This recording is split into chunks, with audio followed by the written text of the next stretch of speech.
Chat, give me like 2 minutes. I'll be right back.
Okay, I am here. I'll tell you right now, it is stupid hot in Florida. I think it's Assassin0. Thank you so much for the follow. I appreciate it. Alrighty. Yeah, it is. It is hot. It's hot. It's ridiculous. We're getting into that summer weather. And the thing is, it's only May. It's not even June yet. And the worst part is it's not even July. And even the worst part than that, it's not even August. And we know August is usually the hottest. It's like supposed to be the hottest. It's supposed to be the unbearable, and then it super cool. Then it cools down. Isn't it sad that like living in Florida? Yeah, isn't it sad that like living in Florida, and I've been here for about I've been here for 6 years, almost 6 years. And it's like you would think you'd be acclimated. Nope, nope, not at all. Not even acclimated. Not in the slightest. You think you're acclimated, and then just immediately changes. It is insane. All right, so uh, we're gonna do something I completely forgot. Oh, we're gonna react to a video, and after that, we get straight into some Battlefield. We got to work on the uh, still working on the DMRs. We're doing the M14 EBR or MK14 EBR. We're working on that gun. IRL, good gun. It's a fun gun to shoot. In the game, I heard it's terrible, but we're gonna try with some weird builds and stuff like that and see how it goes, things like that. So now I'm Master 58 on the M16. Gee, so you were grinding it. You were grinding it. All right, but before we start, let's watch this. React to this video. This is about Mr. Young. Yeah.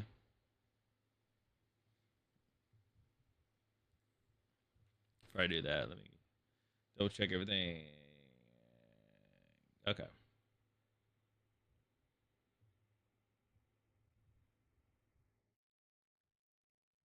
All right.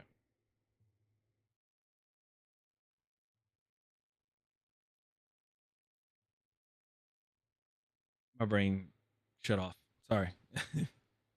Never used to grind the M16 was Iberian offensive constantly and on the C point. Nice. Nice. All right. So let's go check this dude out. Mr. Young, yeah.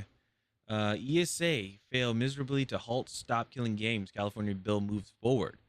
Guys, pretty much have a recap of what happened is oh wow, he has a lot of sources.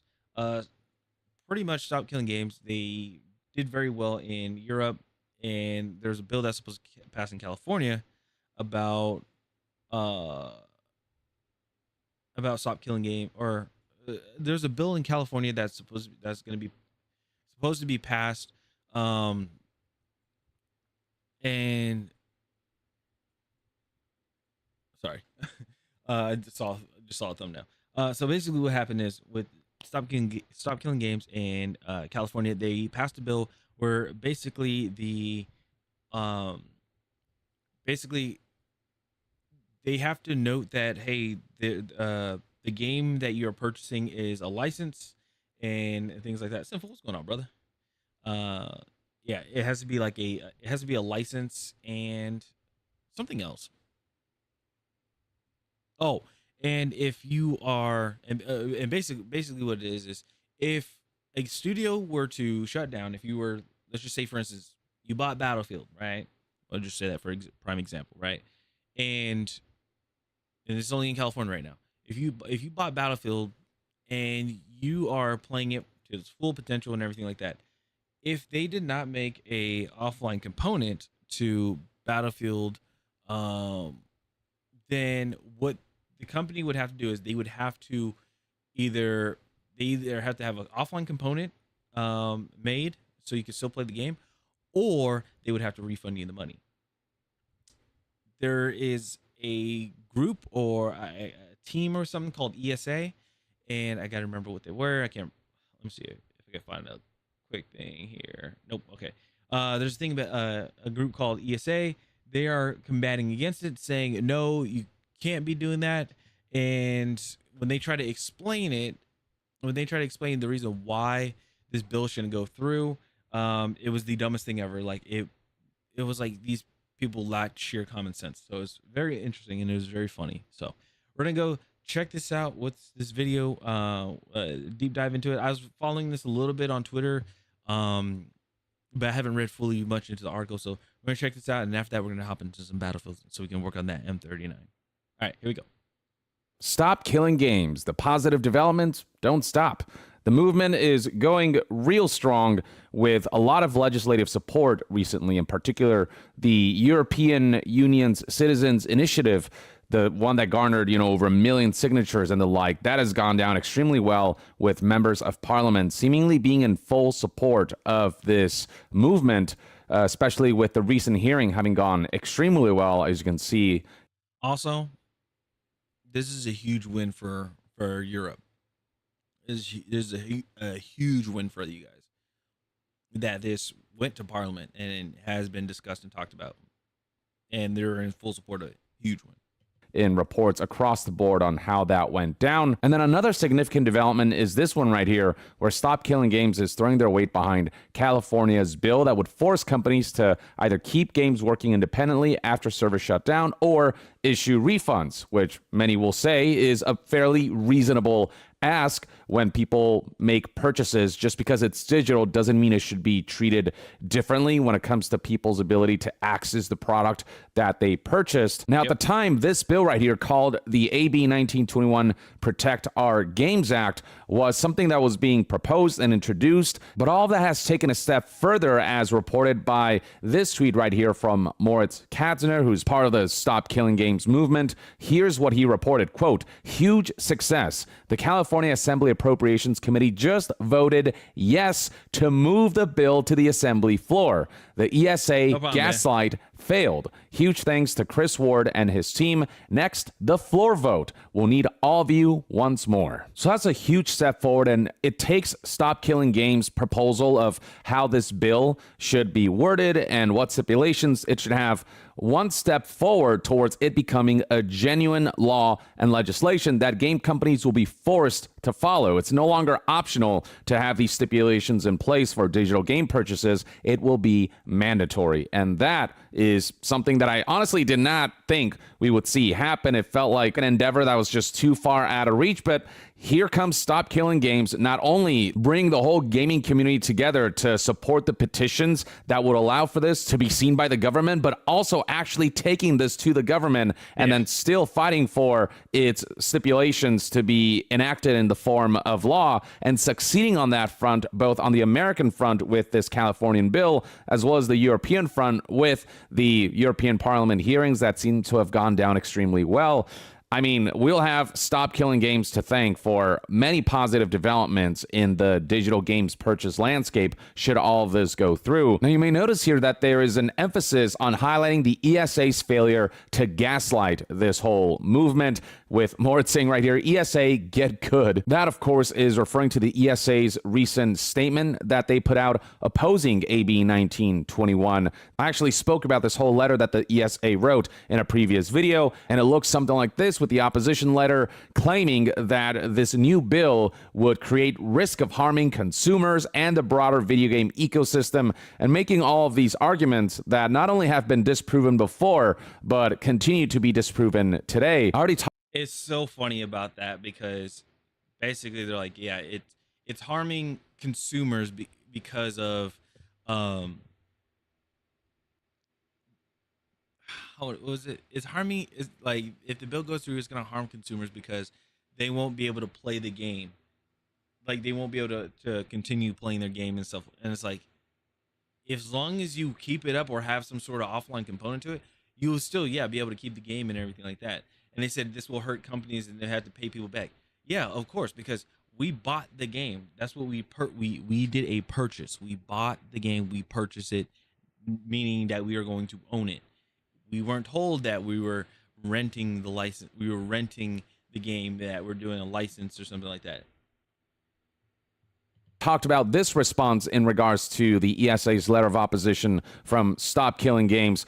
This was posted on the official subreddit, and it gave the broad strokes, but recently Stop Killing Games decided to put out this image right here, highlighting the specifics of what Stop Killing Games is proposing and why the ESA's letter is not only fear-mongering, but also woefully misinformed in what Stop Killing Games proposals are actually trying to attempt. So I want to go through this breakdown that the Stop Killing Games movement did on the ESA's opposition letter. That Just hear how stupid this is. Completely wrecks them. And yeah, very much get good, ESA, because this is an incredibly weak attempt at stopping a movement that would be good for consumers, despite claims that, quote, this would risk harming both consumers and the broader video game ecosystem. In regards to risk harming consumers, the response that Stop Killing Games provided was really harming consumers more than taking away their purchases and money.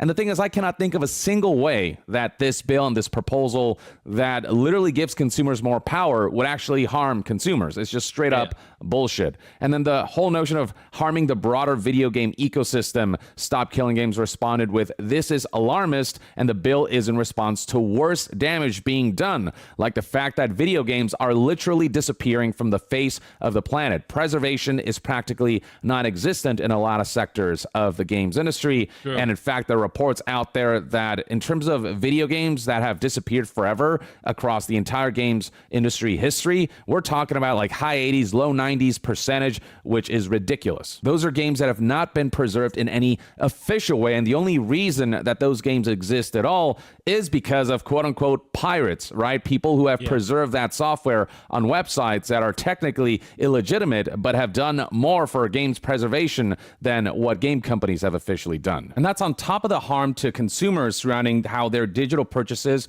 are not assured. Isn't that crazy? Like, that's what you have to do. Like, in order to preserve a game, you have to do illegal activity just to preserve a game. I think that is the craziest thing ever.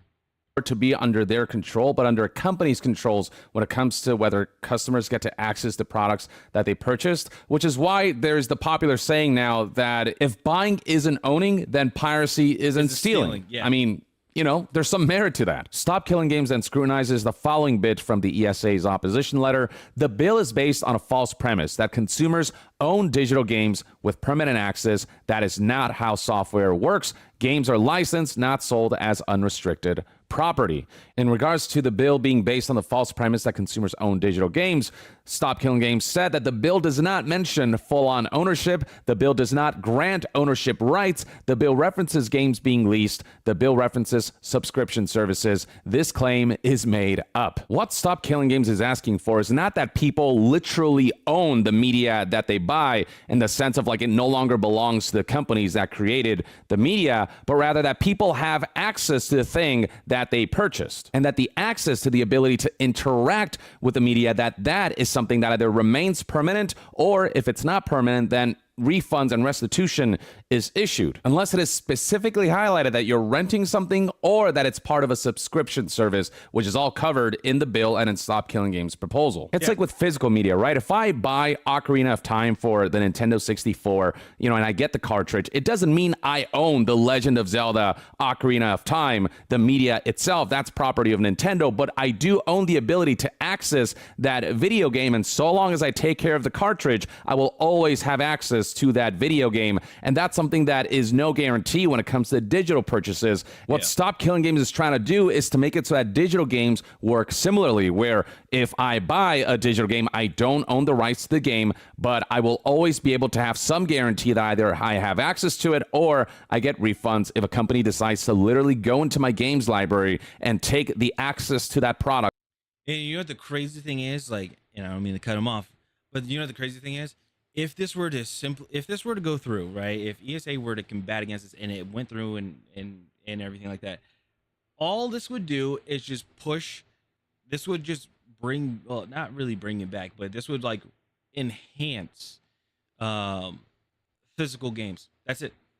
This would enhance physical copy of games, because if they were to, again, if go down this route, they would enhance physical copy games, and this would actually lower digital purchases. Yeah, you still have people here and there that would purchase the game digitally, but if people really want to keep the game and preserve the game, they would, by their logic, they would just buy a physical copy of the game, because then you can't take that away from them. Because you're like, I have the physical media. It's right here. It is literally in my hands. I thought I had a game close by, but I have like a physical copy in my hands, so you cannot take this away from me. I have it right here, you know, type of thing. It's like having, again, like what he said, Legend of Zelda Ocarina of Time. Yeah, you don't own the IP or anything because it's owned by Nintendo, but you do own the access of playing that IP. That's the thing. So it's always funny that they try to like do some of this fancy wording, and it's like you're literally just proving the point. Away from me, despite the fact that I paid full price to buy that access. This whole notion that permanent. Great, and everybody's gonna know this coming from me. Destiny 2, when you first buy the game, originally buy the game, I bought it the digital, because I was in the military and I was stupid. But I bought the original Destiny 2, and it had Red War, it had Curse of Osiris, 2 campaigns that are no longer on there. I think Forsaken's not on there either.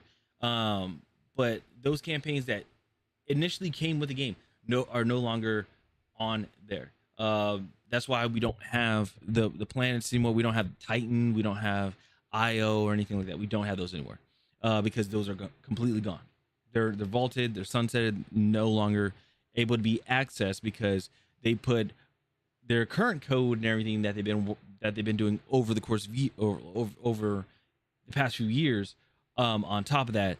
And if they want like trying to bring back Red War and stuff, they can't because it's not compatible to the code that they have right now, which is crazy. And access, that's not how software works. This is something that Stop Killing Games also refutes by saying that this is either incorrect or is about terms the bill is not asking for. This whole notion that having permanent access to software is something that software isn't capable of is blatantly false. Stop Killing Games breakdown continues by scrutinizing this statement from the ESA. Video games are dynamic software systems, not static products. To which Stop Killing Games said, irrelevant, the bill does not impact games while they are dynamic. So like live service games get constantly updated and whatnot, but what Stop Killing Games is asking for is not that a game remains constantly updated, but rather that it's when playable. Service for that game ends, when support for the game ends, that there's some kind of static form of the game that is accessible and playable and on some level functional. And of course, basically have an offline component. Forza Horizon 6, say for instance, it ends in like 2 years, right? You should still be able to play that game offline. I think they have it offline. But you should be able to play the game offline, not requiring any type of internet connection, just to access basic functioning gameplay. So that way. Of course, that means that the game will be in a more compromised state than when it was, alive, when the services and support surrounding it were kicking and going. But at the very least, customers will have access to the product that they purchased to a degree, even if it's a compromised version, because the live service component has ended. Hence why the bill does not impact games while they're dynamic. It impacts games once they're made static after support for the dynamic game ends. Stop Killing Games then scrutinizes this statement from the ESA. Many games rely on online servers and authentication, security, and anti-cheat tools, and ongoing updates and infrastructure, to which Stop Killing Games responded with, these are support services. The bill is not asking these to remain functional. Again, those are all aspects that apply when a live service is still alive. But once that game's lifespan ends, once it becomes a dead service, there's no requirement for security and anti-cheat tools. Basically, Call of Duty with the Modern Warfare series, if you were to play Call of Duty on Steam or whatever, if you're able to play Call of Duty on your computer, you just letting you know, you are at risk of being hacked on, possibly being RCA'd, which is remote control access to your computer, by a cheater or a hacker. And the thing is, it is not Infinity Ward or Activision or anything. It is not their fault if that happens, because again, they moved on from that game. They are no longer supporting that game, so they do not have security support or anything like that. The game is still able to play, and it's peer-to-peer networking, I believe. Just again, it's like a play at your own risk type thing. and ongoing updates and infrastructure and servers and authentication and all these things, the product will be disconnected. And at that point, all game companies can do, and what Stop Killing Games is asking for game companies to do, is to make sure that those individual customers can at the very least still access the game and engage with it on some functional level. That's it. The ESA then says that when services shut down, functionality can end. Stop Killing Games aptly highlights that this is a choice by publishers, not a necessity. Hell, the ESA itself says functionality can end, not that it has to end. And then the ESA insists here that no software product is required to remain available to consumers indefinitely, to which Stop Killing Games responded by saying that the bill is not asking for this. Stop Killing Games is not saying that games need to be sold in perpetuity. What it's trying to say is that people have already bought the product. They should be assured that that product will be accessible indefinitely in some kind of functional playable state, and game companies shouldn't be able to go into players' libraries and say that you no longer have access to the game that you purchased unless they're willing to give refunds. Now, here's like a crazy thing is, this is in right now, this is only in video games, but think about it right now. I saw a tweet on well, I saw a post on Twitter, and it was a video. This girl, she was on Amazon Prime Video, and she purchased all the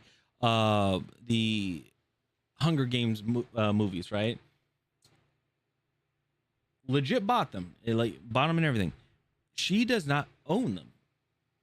Because when she went on there to try to watch, I think it was the 5th one or something like that, she tried to watch it, and it said that she does not own it, and that she would have to go to like a different website or whatever and have to purchase it.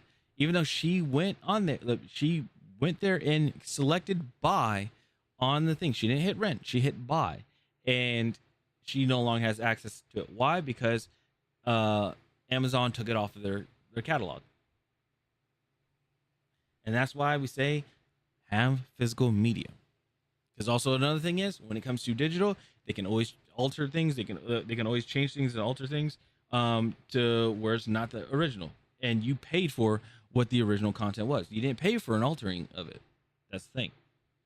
It means that the game will not have any more future customers because the product has stopped being sold, but existing customers who bought the game should still have access to the product that they purchased. That's what Stop Killing Games is proposing. The ESA then follows up with how AB 1921 mandates impossible legal and technical obligations, to which Stop Killing Games responded with, this is based on a misframing of what the bill is asking for. The impossible situation is normal in the industry and has happened hundreds of times for decades. And the reasoning that the ESA provides for why the bill's mandates are impossible legally and technically is because games include licensed content such as music, athletes, brands with fixed term rights, not perpetual rights. AB 1921 would force publishers to renegotiate for perpetual rights, often impossible, or alter/remove content in ways that break the game or violate contracts. Stop Killing Games responds to that whole bit with, this is conflating publishers selling games with customers playing them. Those are different legal requirements, not applicable here. Again, Stop Killing Games is not proposing that games must be sold in perpetuity, but basically ESA is they're trying to come up with these different complaints and excuses, but then Stop Killing Games is like, that's not what we're asking for. That's not what we're asking for. That's not what we're asking for. That's not what we're asking for. It's crazy. ESA, what ESA has something to do with video games. They're trying to combat against the California bill, the preserving video games. Where'd it go? Oh my goodness, I just remember. Well, the bill is AB 1921. What they're trying to do is they're trying to oppose it and saying like, oh, this is not going to be good for consumers and things like that. And let's see here. They're saying it's fundamentally flawed. They said the bill is based on false premise that consumers own digital games with permanent access. And basically, Stop Killing Games is correcting all of that. Like this right here, which later on in the day, probably, or later on this week, I'll probably cover more for it. It's not good for consumers. Yeah, pretty much they're saying like, oh, it's not good for the people that bought the game, but it's like, no, Stop Killing Games is saying all we're wanting for this bill to pass is like basically for the bill that they want to pass is if a game has end of service, end of life, right? No longer is like if they no longer have a like a service or whatever, right? And it's considered a dead game, you are still able to play it. Like the studio needs to have like some sort of offline component to it so that you can still play the game. If not, if they are unable to do that, then what they would have to do is refund all the consumers that purchased the game, because again, you purchased it. There was no there's nothing that was saying right when you're buying the game that you're only purchasing the license and not the game itself. They don't have anything stated like that.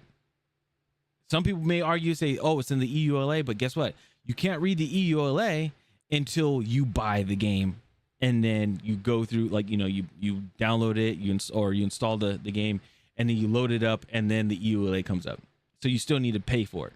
So and that's also a crazy thing. You have to buy a game before to read the license agreement. I recommend ESA is going to. I think they're going to crash. Not crash. I just think this one they're going to lose this. They're going to lose the. This is the Entertainment Software Association. I feel like they're going to lose this argument because this was pretty good.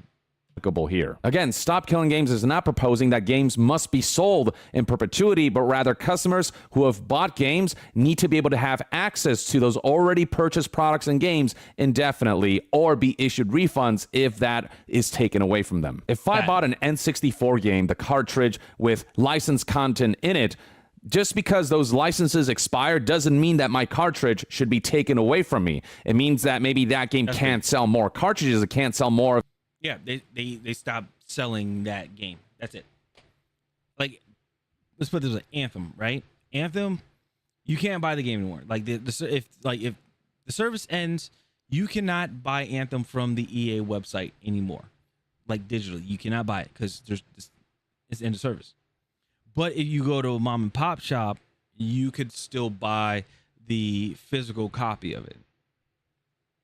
What does that really mean? What does that do? Nothing really.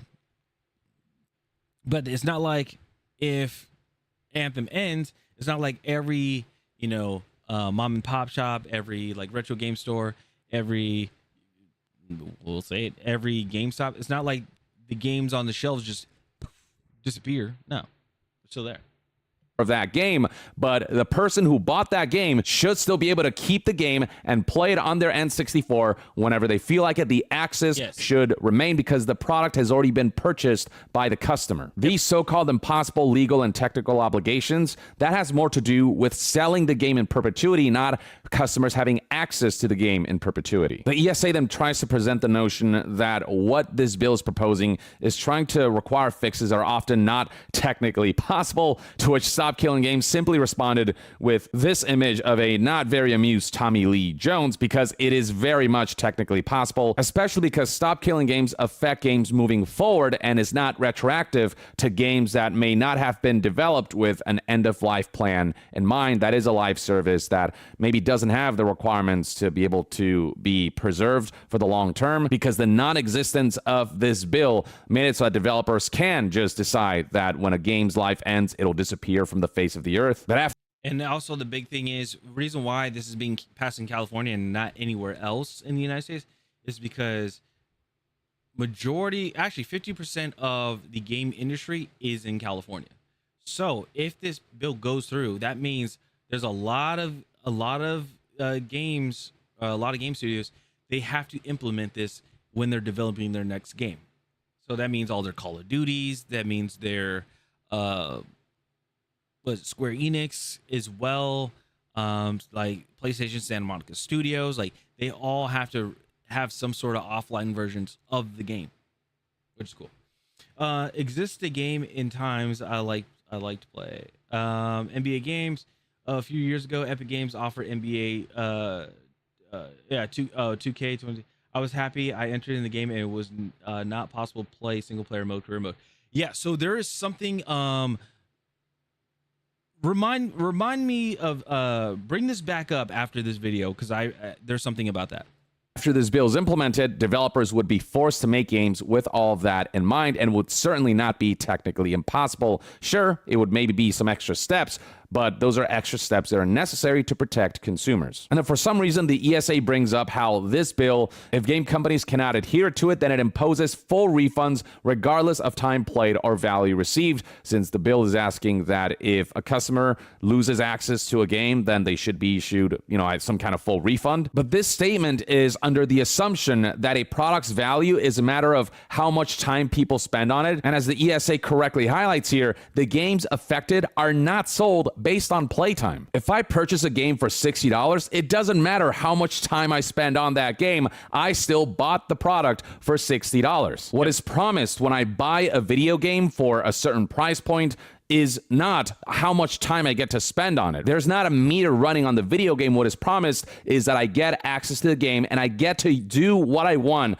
with the game, and how much I access that product is entirely up to me. Maybe I never touch it, or maybe I spend 1,000 hours on it. Either way, the price is the same. Time played or value received, that's irrelevant. That's up to the developers to establish with the MSRP that they set for the game, and then how much time people spend on that game is up to the individual customer. Is like, if I purchase a Blu-ray of The Dark Knight, do I have to pay more if I rewatch it a million times versus if I only watch it once? No, it's all the same. What I bought was a disc that I can do with what I want. I can play it however much I want or as little as I want. Or maybe I want to keep it as a collector's item and never even, play it or touch it or watch the movie.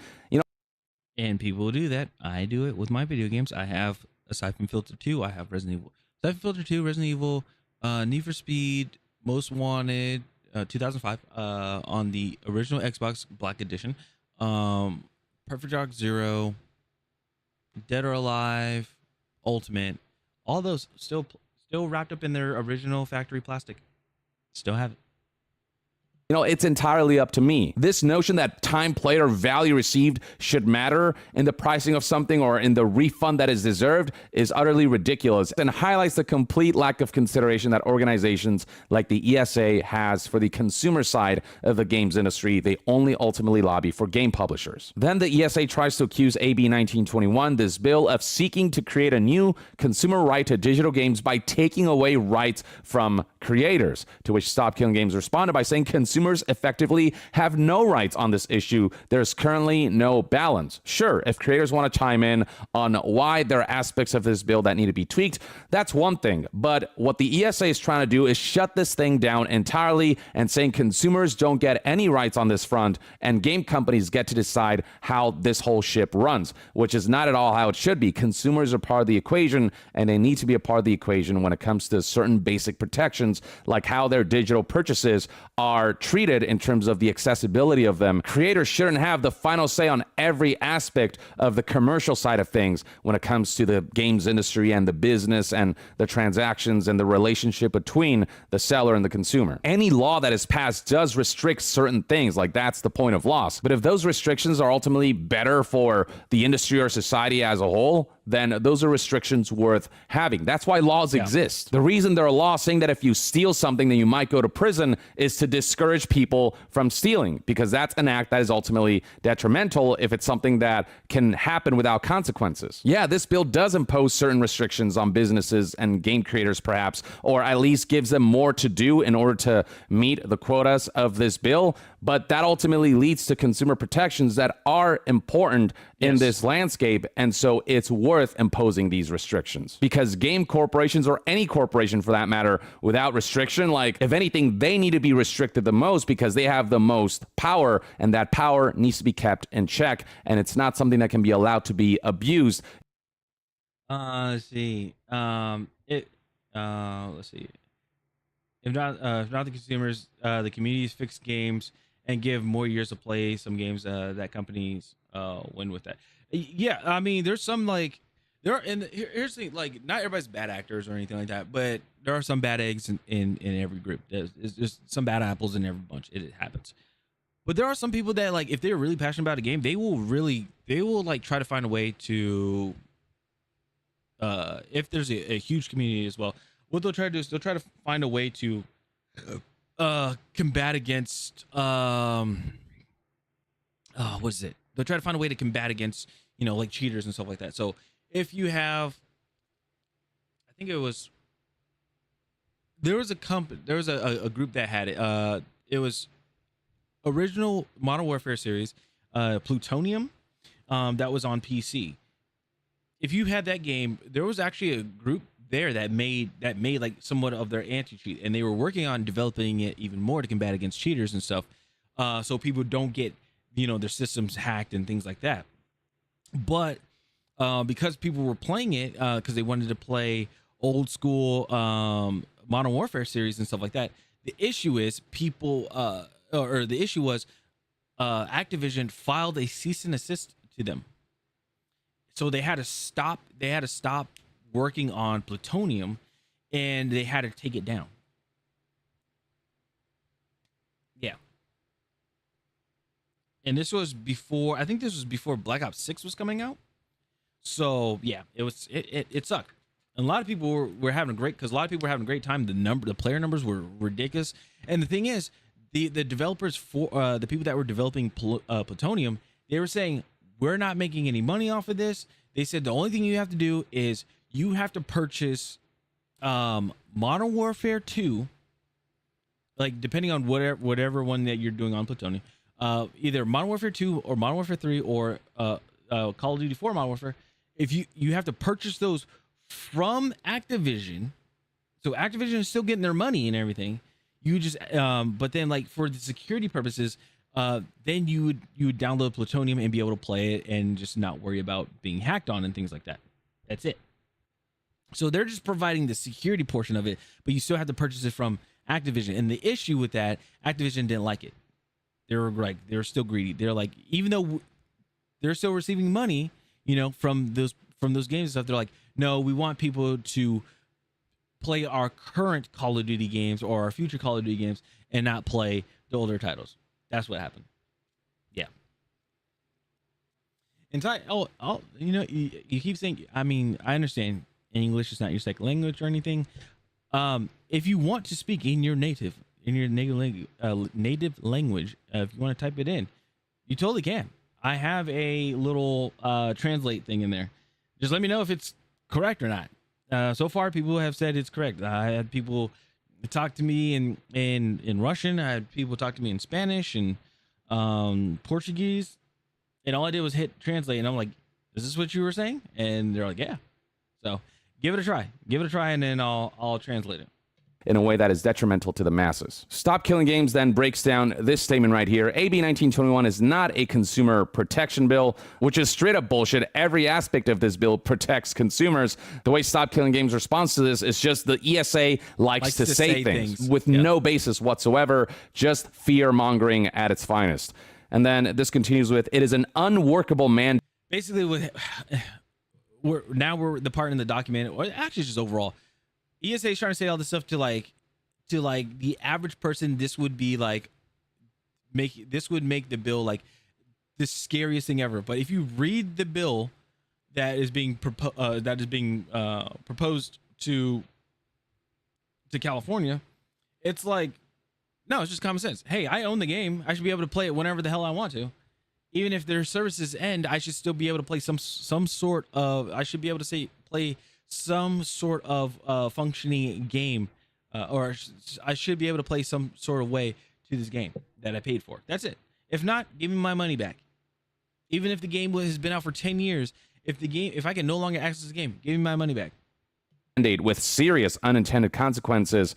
And Stop Killing Games responds with, all examples given by the ESA are based on mandates the bill is not asking for, and then it will limit how developers design modern interactive experiences. Stop Killing Games responds with, all features can still exist while the game is supported. It's once the support ends for the game, that's when this bill would kick in. And then the ESA says that this bill will reduce access to online features players expect, to which the ESA said this is unfounded and customers expect their games to run above all other features. If a game is set up in a way where by end of life players can host their own private servers, access to online features can still continue to exist. And even if those online features don't exist. At the very least, as Stop Killing Games says right here, the most important thing is that the game is in some kind of functional, playable state. Even if all of these online features are gone and it dramatically diminishes the overall feature set of a game that was primarily made to be online, at the very least, if you can still engage with the content to some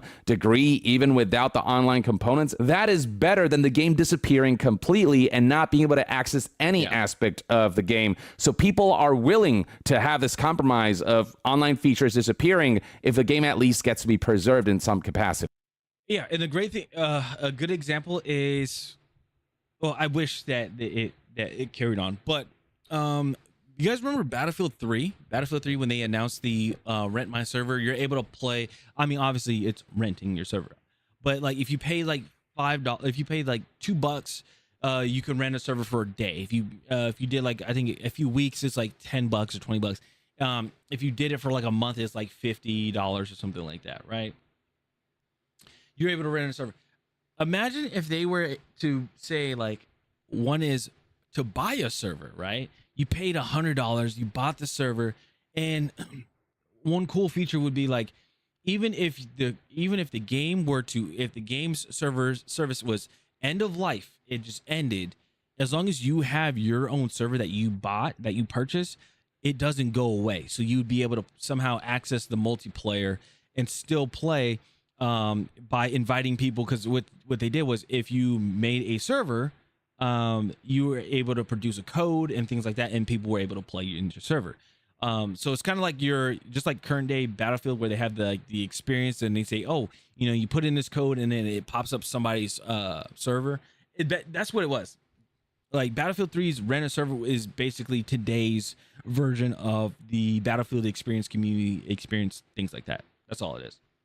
If we can at least still go into the world of the game and still do certain activities that can happen on a single player level, and even if, again, it's not the best version of the game still exists and we can still do things in it, then that's all this bill is ultimately requiring. That's what Stop Killing Games wants to push as a movement. And then finally, the ESA claims that AB 1921 will result in fewer games, higher costs, and less innovation. And I love Stop Killing Games' response here. Not only is this unsubstantiated, I mean, gaming is just too big as a business to let bills like these stop them from continuing to make games, but also this is already happening. And it's true. There are fewer games, especially from the biggest publishers, because they have to spend more time building these games because there are more complexities. The budgets have already gotten bigger with or without this bill. The higher cost is something that the games industry is already doing to itself as their projects get more complex and more ambitious. And in certain sectors, the games industry is offering less innovation because so many game publishers pursue trends rather than creating new ones.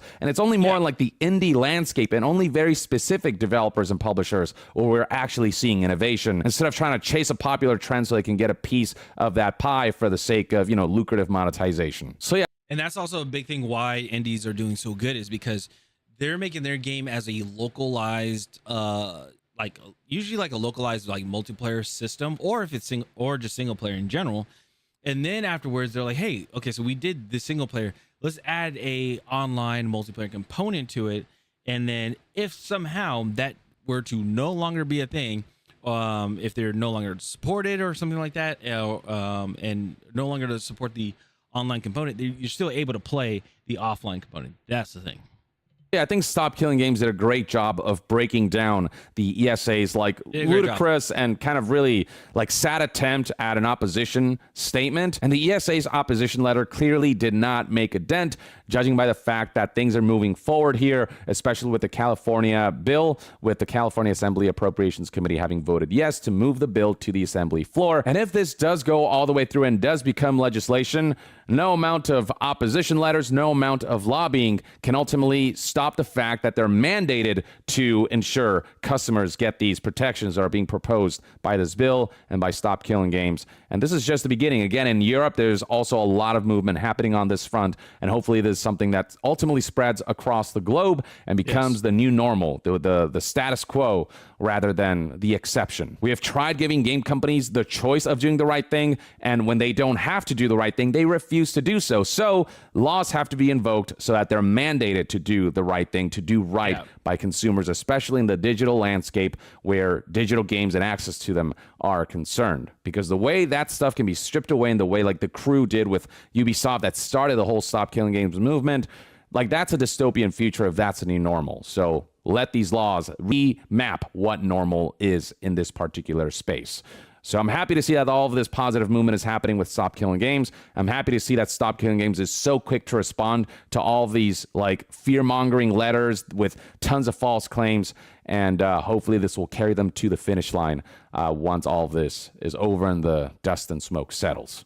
Or at the very least, that's one man's take. I'd love to hear what your thoughts and opinions are on the current state of Stop Killing Games and what this movement is trying to do. And to be further updated on all things gaming news, reviews, and discussions, stay tuned right here on Young Yeah. I'll see you guys next time. Young out. Heck yeah.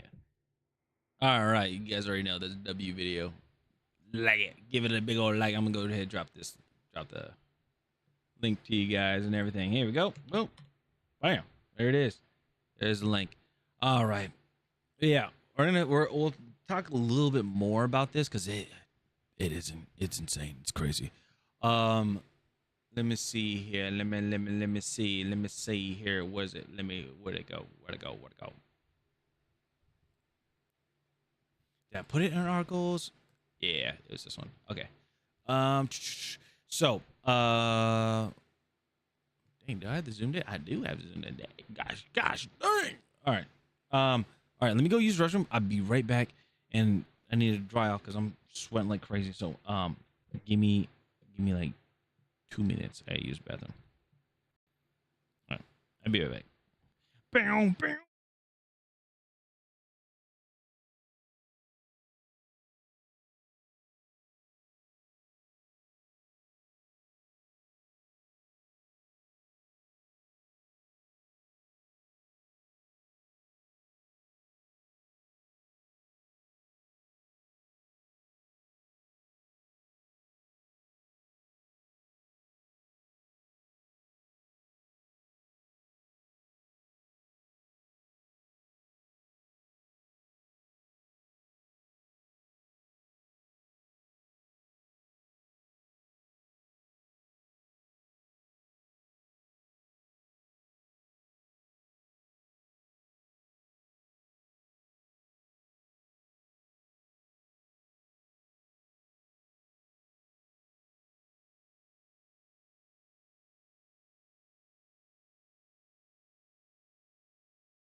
Cool. And ad break hit and it's done. Okay. Sorry, guys. Sorry. All right.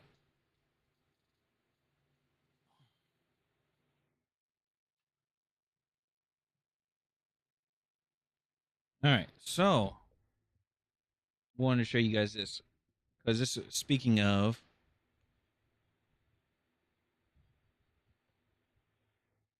oh, there you go.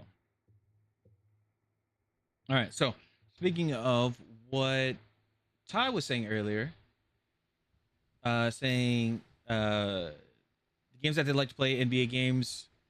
A few years ago, Epic Games for offer NBA like 2K. They were happy entering the game and was not possible to play single player mode, career mode. So I remember I got an email from my mom because she knows that I try to cover stuff in the game industry, and she's like, "Hey, check this out." I was like, "Okay." So this is from the Insider Gaming. This is May 3rd. Originally she sent me it was a tweet that somebody put out, but I did a little more research and found this article with Insider Gaming, which is very interesting. This is Sony. So Sony PlayStation has a lawsuit about refunds, and they said how to claim eligibility and claim your money. So I don't remember the year of the game. I think it was 21 or 2K21. We'll figure that one out. All right. So basically, what happened here with California, another thing with California, which is also another thing interesting, is that it was recently revealed that a California lawsuit against Sony PlayStation resulted in a preliminary settlement agreement worth a whopping $7.8 million to consumers. It said on April 29th, the law firm representing the class action lawsuit announced the settlement and explained how you can get your PlayStation refund. It said that this stems from accusations that Sony has been trying to monopolize the market by tightly and unfairly controlling the digital store on the PlayStation platform, the PlayStation Store. So as a result, if you purchase certain games between April 2019 and December 2023, you could be owed a refund from Sony. They said below, I've outlined a list of games that render you eligible for the refund and detailed how to take advantage of the PlayStation lawsuit. And goes furthermore into this. How to get your refund from Sony PlayStation's lawsuit. To meet the eligibility criteria for the PlayStation refund, you must have purchased at least one digital game from the list below between April 1st, 2019 and December 31st of 2023. Here's the full scope of the criteria you must meet to get your refund. All right, so they have the dates, and then it says purchase through the PlayStation Store one or more video games which a GSV, which I'm not entirely sure what that is, was available at resale or available at retail prior to April 1st, 2019, which a total of at least 200 GSV redemptions were made prior to April 1st, 2019. And for which the post discount price increased by at least 50 cents from A, the period between January 1st, 2017 and March 31st, 2019, as compared to B, the period between April 1st, 2019 and December 31st, 2023. They said that it's tricky because it's all legal jargon, but I've posted a complete list of eligible games below just to make things easier to understand. Also, here's the definition you need regarding to a GSV. So a GSV is a physical voucher or electronic code purchased from a non-SIE, which is a non-Sony Interactive Entertainment retailer that enables a PlayStation user to download a specific game from the PlayStation Network. Unfortunately, you have very little to do to take advantage of the lawsuit. While you could deliberately exclude yourself from the compensation circuit, the repayment will be handled by Sony directly. They said, as the information states directly from the Savory, I think, Savory law firm. They said if you do not request exclusion from the settlement class by July 2nd, 2026, you are a member of the settlement class. And if you do nothing, you will remain in the settlement class. So you're part of it, I guess. They said this means that if you purchase one of the below games during the above window, you will be eligible for your PlayStation refund. Finally, you must have been a U.S. resident for the time of the purchase, which is unfortunate. So, the list of PlayStation lawsuit games. All right, here we go. So we got Trials Fusion. We have Assassin's Creed Chronicles China. We have Destiny the Collection, Destiny 2 Forsaken Legendary Collection, Call of Duty Classic, Demon Souls, Persona 4. We have was it Shin Megami Tensei, Persona 3 Portable, Need for Speed Rivals, Battlefield Hardline Standard Edition, Star Wars Battlefront, Madden NFL 17, FIFA 17, NHL 17, NBA Live 18, NBA Live 19, and both of them are the ones. Need for Speed Most Wanted. Not entirely sure if that's going to be the 05 or is it the later crappy edition. I don't know. Mass Effect Trilogy, Plants vs. Zombies, Garden Warfare, Final Fantasy 14 Online, Lara Croft and the Temple of Osiris, Sleepy Dogs Definitive, Near Automata. Sorry. I said Automata. I almost said that. Let's see. Dragon Quest Builders, Resident Evil 4, Okami HD, Primal Carnage, Saban's Mighty Morphin Power Rangers, Mega Battle, JoJo's Bizarre Adventures, All-Star Battle, God Eater Resurrection, Beach Buggy Racing, Special Delivery, WWE 2K17 Deluxe, 2K17 Regular, 2K18 Deluxe, 2K18 Regular, NBA 2K18, NBA 2K18 Legendary Edition, Elder Scrolls Online PS4, Saints Row 2 Digital, Justice League VR, the complete experience, Skullgirls Second Encore, No Man's Sky, Limbo, Witness, Jackbox Party Pack 1, 2, and 3, and the Party Trilogy, Super Mega Baseball. Let's see here. The Invisible Hours, Trine 2 complete, Kaiden, I think. Kaiden 2, The Souls Project, Human Fall Flat, God of War Collection, Uncharted 3, Drake's Deception, Game of the Year, Ratchet and Clank Collection, Resogun, I almost said Snack, but Knack, Flower, PS4, Killzone, Shadowfall, Infamous Second Son, Dead Nation, Apocalypse Edition, Until Dawn, wow, Last of Us Remastered, Last of Us Left Behind, Infamous Last Light, sorry, Journey, The Unfinished Son, The Order 1886, Bloodborne Complete Edition Bundle, Ratchet and Clank, God of War Remastered, Uncharted, Nathan Drake. Oh, there's a lot of them. Okay, wait, I think it's 2K18, but Epic Games offered about PC and not PSN.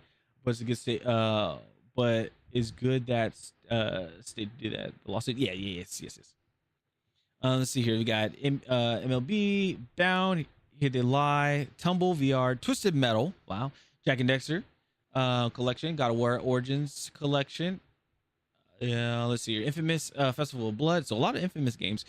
Motorstorm, Apocalypse, Shadow of the Colossus, Uncharted Greatest Hits, Sports Champions 2, Sly Cooper, Thieves in Time, God of War Ascension, The Last of Us, Little Big Planet 3, Gravity Rush, Uncharted Golden Abyss, PlayStation All-Stars Battle Royale, Jack and Daxter Collection, Killzone Mercenary, God of War Collection, PS Vita, Ratchet and Clank Collection, and Freedom Wars.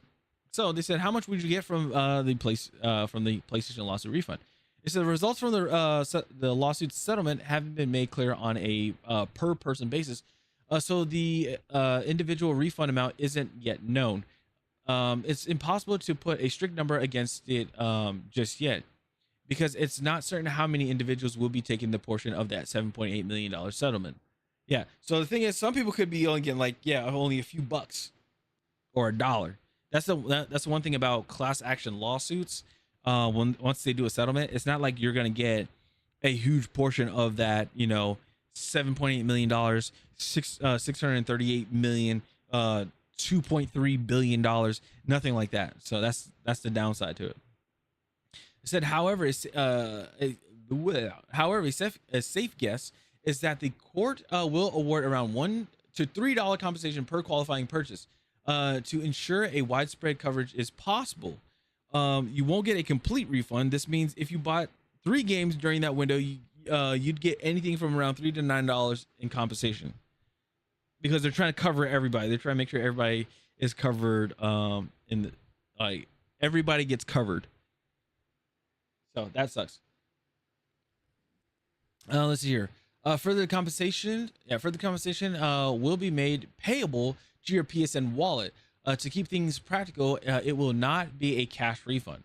So basically, you get credits, and you'll be able to purchase another game. Let us know in the Insider Gaming Discord server if you're expecting a refund from the Sony lawsuit in California. Yeah. So let's see here. Anybody say anything? So they said, so a bunch of lawyers got richer. They said, I'm done buying online. PlayStation can rot. Bought several of these. Will it automatically be refunded? Let's see here. I need my money back from purchasing Elden Ring, Night Rain. I don't like the game, and it's your fault for not adding demos. Battlefield Hardline Standard Edition, God of War Remastered. I purchased and was hoping something could be done, which it looks like it. Same here. I bought a lot of digital games. Sony pay up, but remember, again, people are only getting $3, getting $3, getting $1. Like, it's crazy. People think that they're gonna get like $60, $70, but they're not going to be getting that, unfortunately. So that is the shenanigans that is happening with, Sony. And the thing is, it doesn't stop there with Sony. Like, Sony's going through a lot of lawsuits. Like, you could just type in, you can type in Sony lawsuit, and they got the $7.85 million. So the antitrust, the $7.8 million lawsuit. There's another one too. Let's see here. I saw one recently. I think it is. Let me go on our articles. I think was it Park Place? I think so. No, okay, it wasn't in Park Place. I think it was Game Post. Anything in Game Post? No. Okay, so where did I see it? Where did I see it? I saw it somewhere. WCCF Tech. Let's check them out. Oh yeah, PlayStation raising their prices. Let's see here. PlayStation. PlayStation a little more. PlayStation.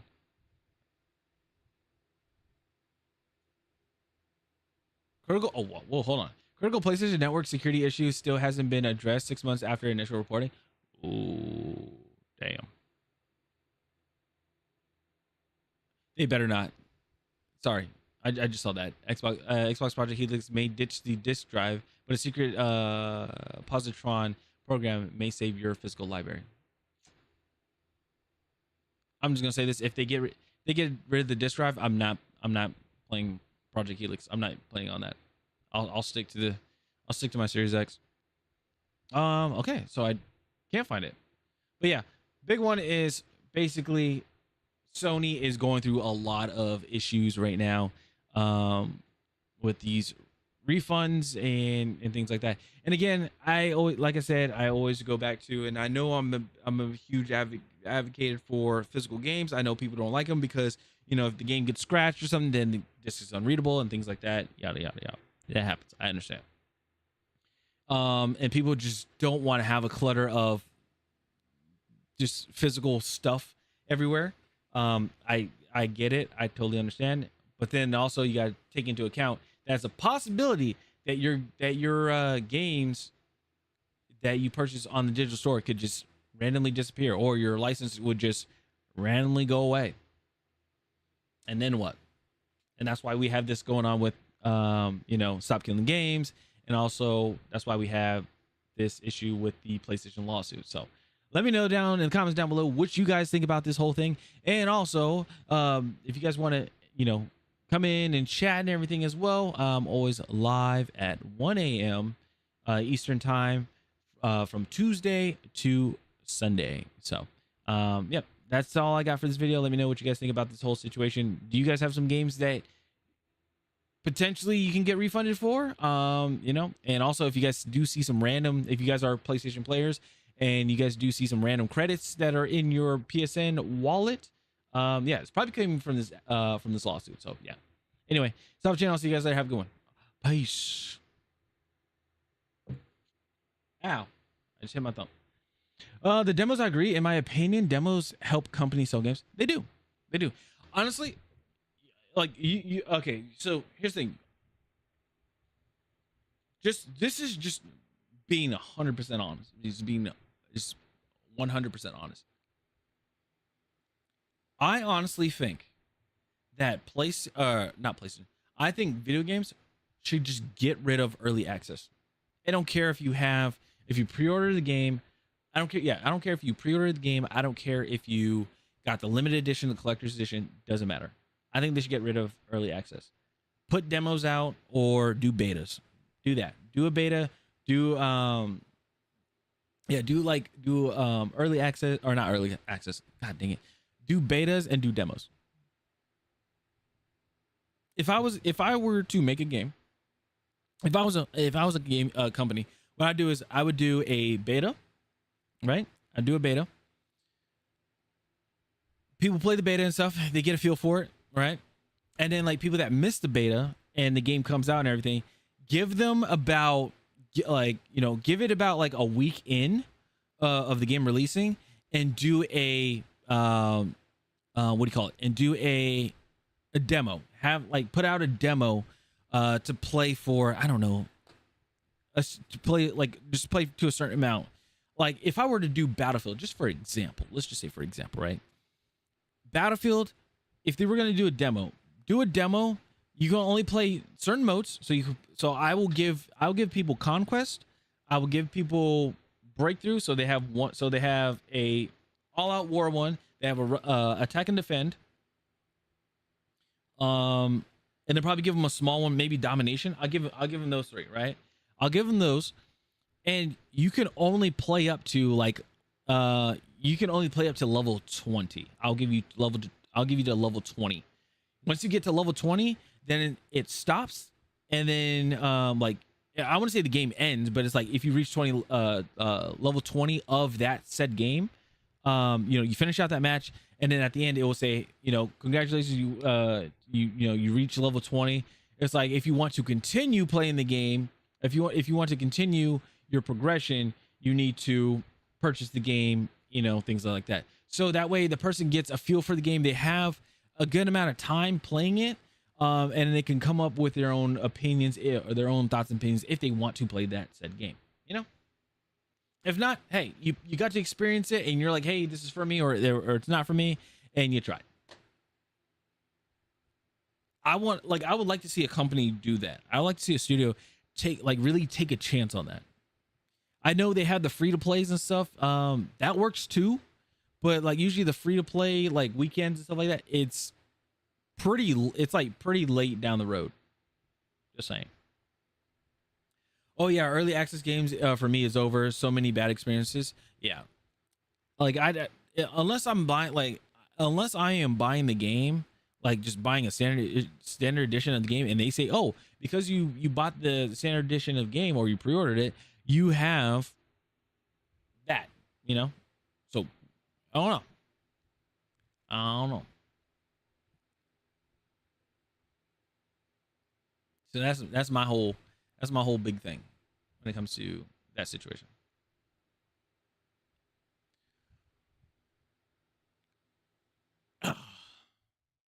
Hold on.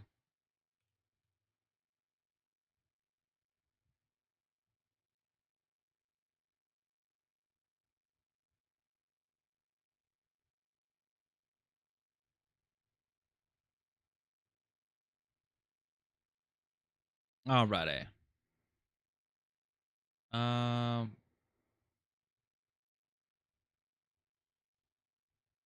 do this and then that. Okay, cool. All right. So, anyway, let's go ahead, and I think it's time to get in some Battlefield and watch. And I guess you guys can watch me struggle. All right.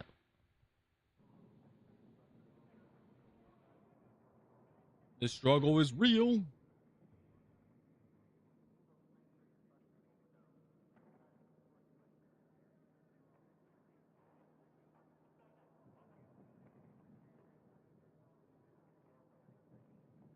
Okay, here we go.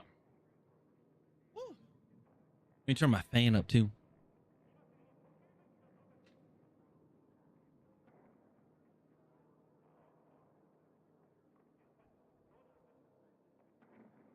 Sorry if you guys kind of hear like the wind picking up.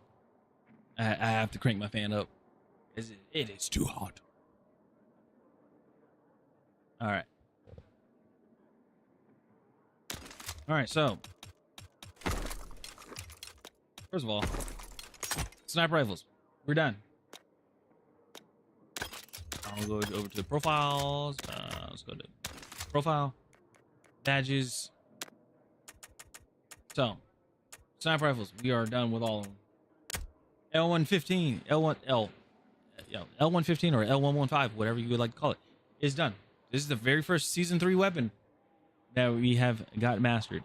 I stayed up for 12 hours using this gun, trying to get it to mastery.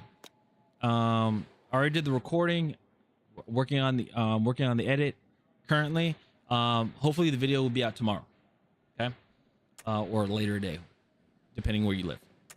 And also, we did another recording for LMR 27. We got that one done. So now we are working on the next weapon, which is the M39 EMR. Somebody in the Battlefield content creator the Battlefield creator program, I asked, what are the weapons, like what are the decent weapons and stuff like that. They said LMR, then said the EBR. Actually, they said the EBR, the LMR, which so I did backwards, and after that we're gonna do the GRT, then the SVD, and then the SVK. So it goes bam, bam, bam, bam. That is the way we're going. So yeah, I think it's time to get it. Let's see here. Let's see that.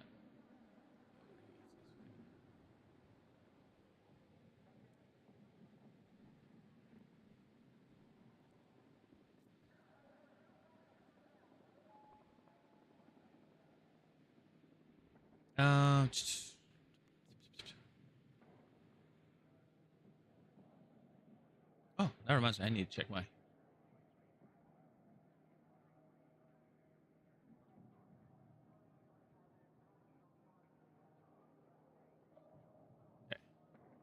Never mind. Still haven't got my email. Okay.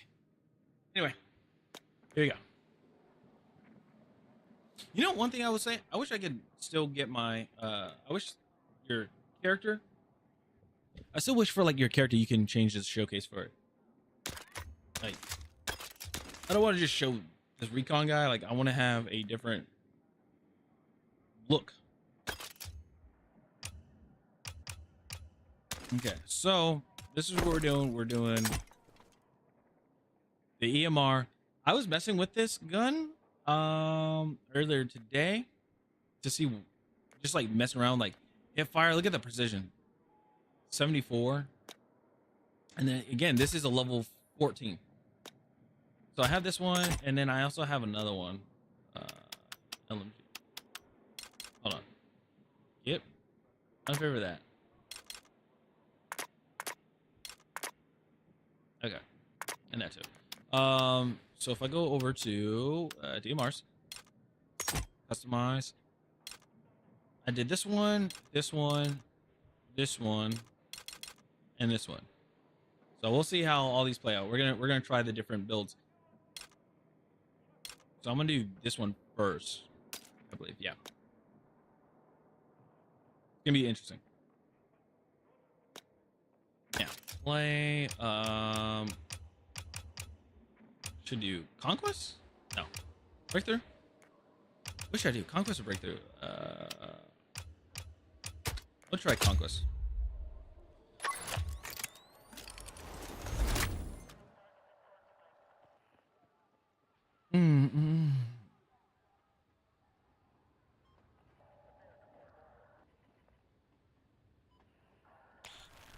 All right.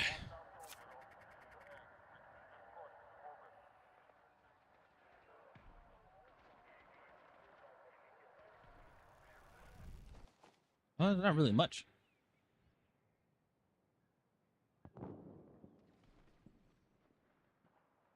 Woo.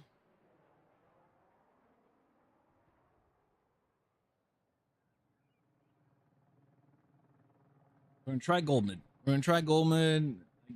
See how this works out. I don't know. It's filling up. It's good.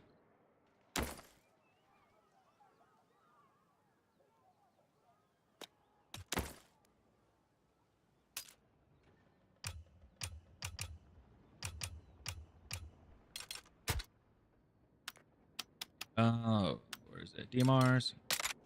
That one on there. Let this thing bang. Let it bang. All right. RPG. Let's try that one. AV mine. I heard AV mine kind of. Grenades. Frag grenade, mini grenade, or anti-vehicle. I would do it.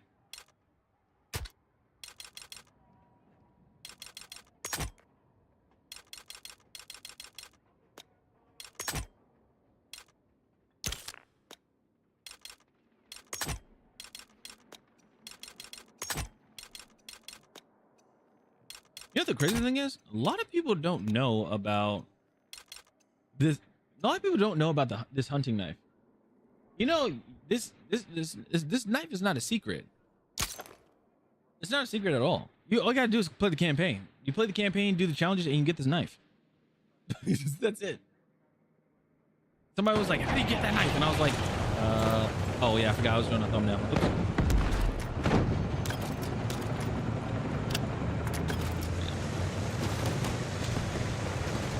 Oh, chat, by the way.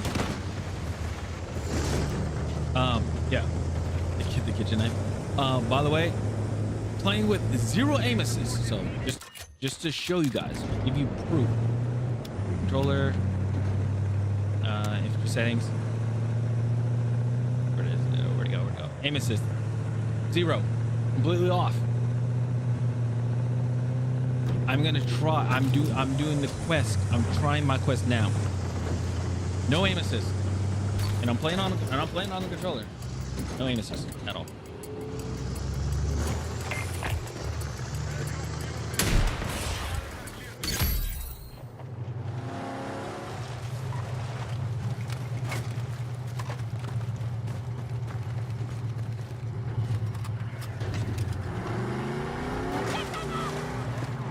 Sorry.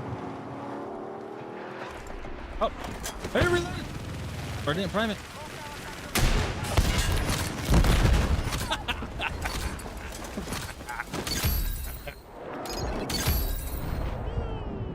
Oh, that's shitty.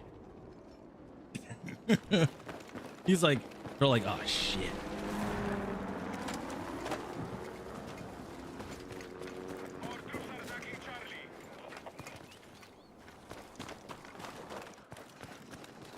Just right in my lap. Right in my lap. All right.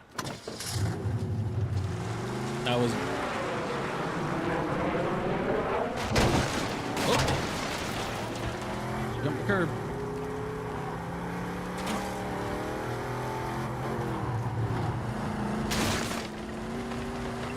You think I could pop this onto the frame? Oh. Almost had it. Uh-oh, that's the tank.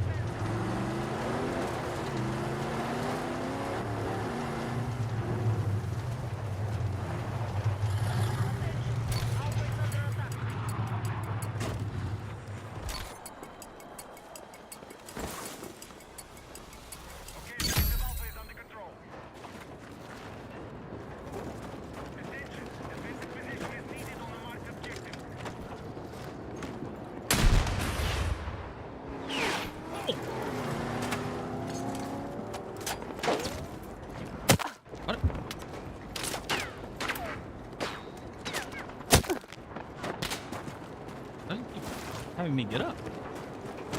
Wait, hold on. Oh, interesting.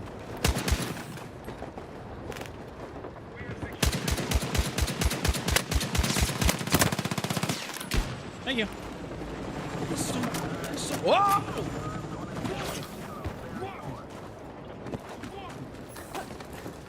You know what? You guys know why I'm saying whoa, right? You guys see that tank?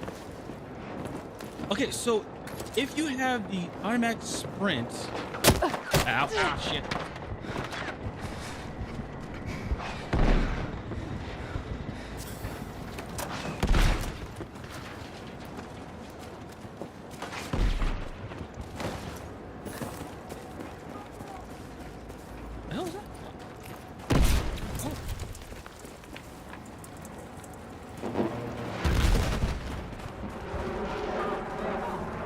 Yeah, so if you have the sprint, it's a very interesting one.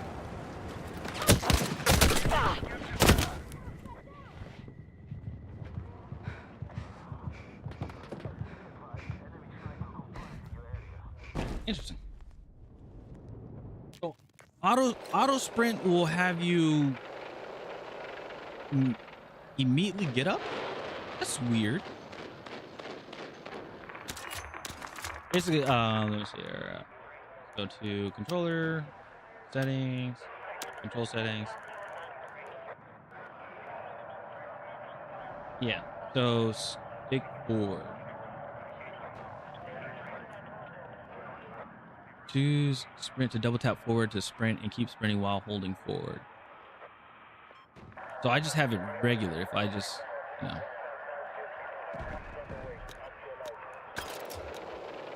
I just notice it. I'm like, oh, that's interesting. So if I'm prone and I go like this, you immediately get up. You don't fall forward, or you don't fall forward and prone. Interesting.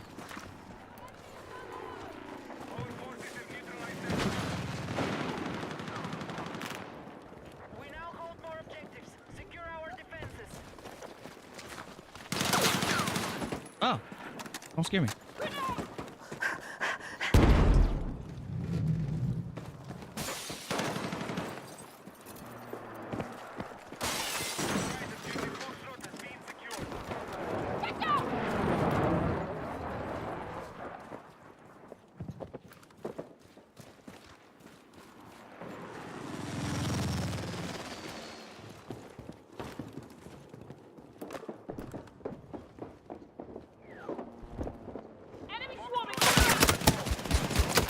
Oh, goodness gracious.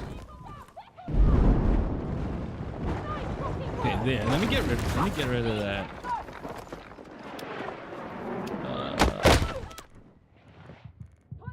Here we go. Infantry settings. Get rid of that sprint, that auto sprint. I thought it was gonna be good. No. That just takes away from everything.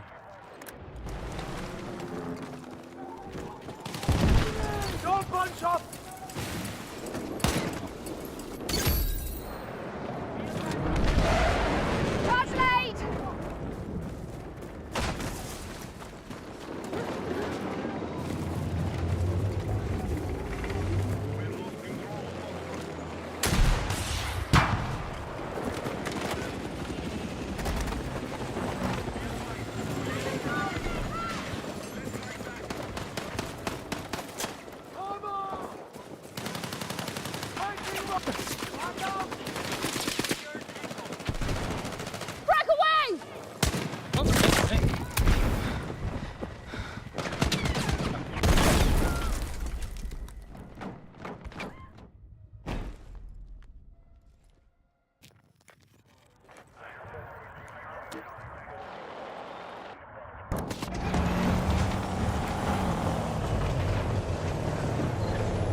Yeah, so far not so good.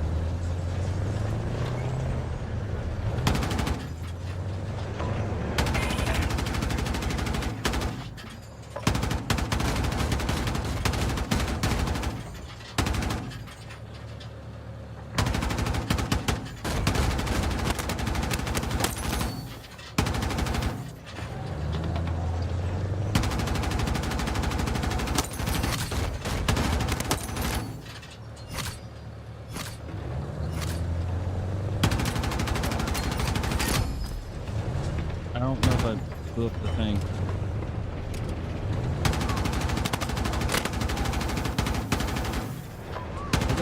Back up, back up.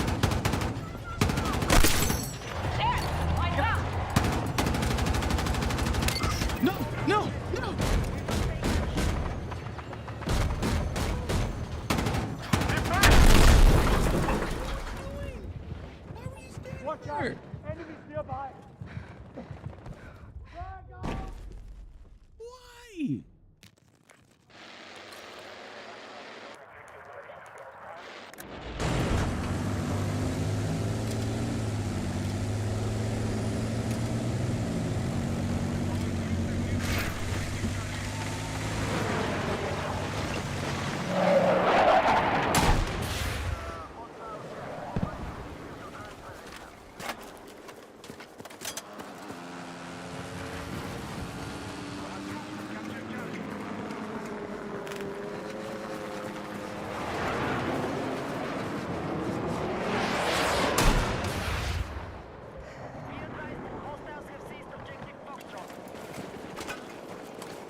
Shit. Shit.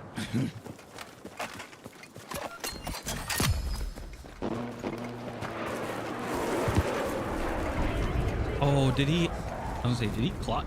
I think he clocked him. Nice.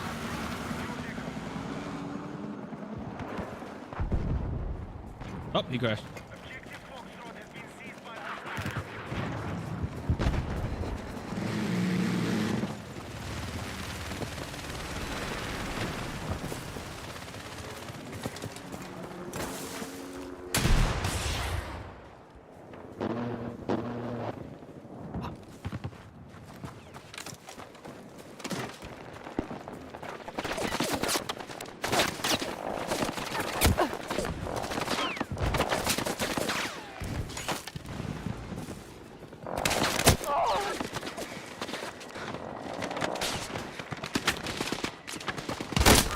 God damn it. Contact taking fire!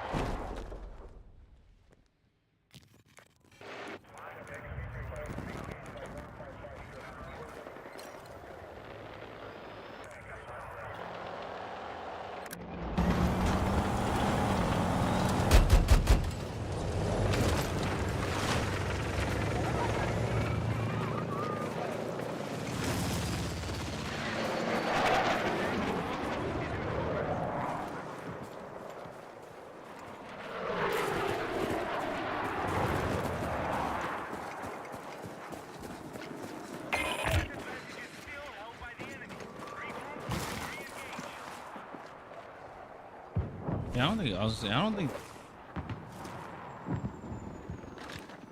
Yeah, I don't think in-guided works like that.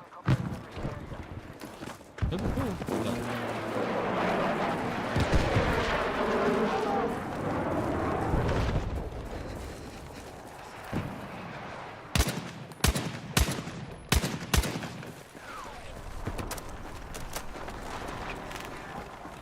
Enemy helicopter down! They got the golfer.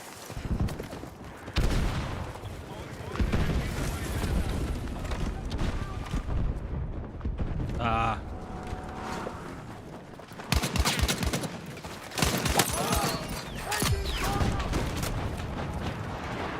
Yay! Helmet. I don't know where he went. Fuck. There he is.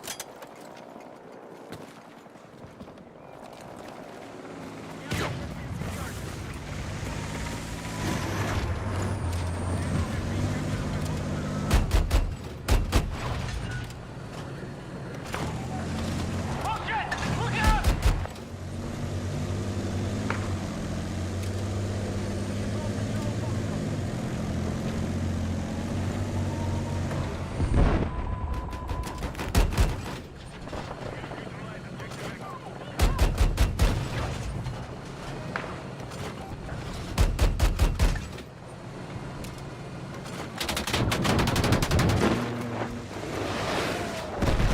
Enemy jet!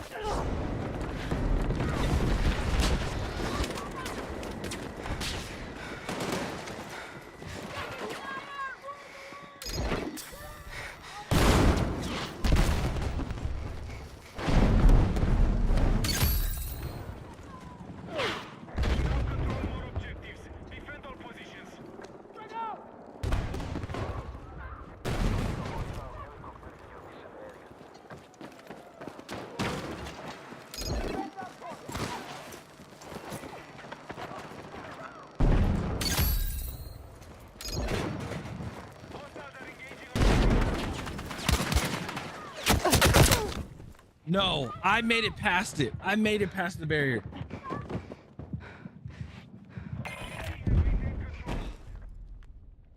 I made it past it. Hell no.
got a tank. You got a tank. Get up in there.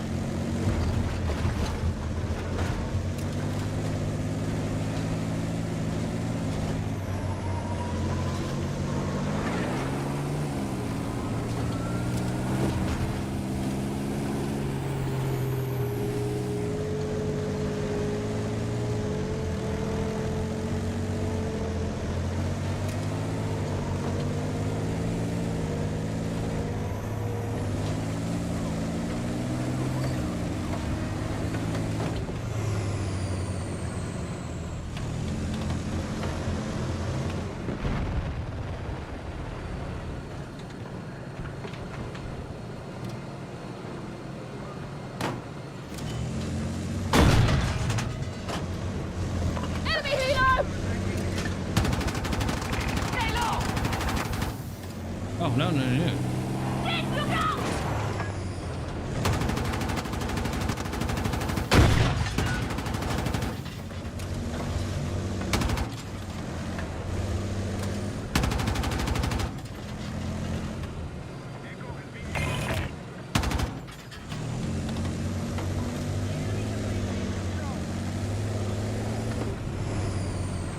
They're wiping us out! Honestly, this from machine gun, you really can't see nothing.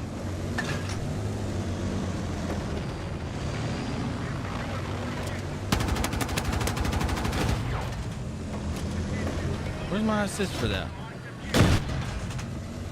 Huh?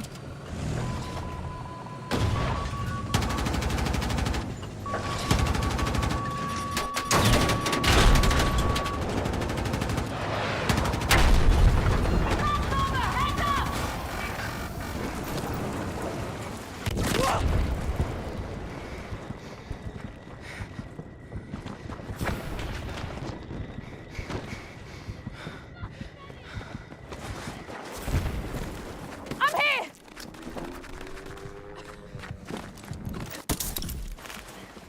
Let's go! Vehicle hit!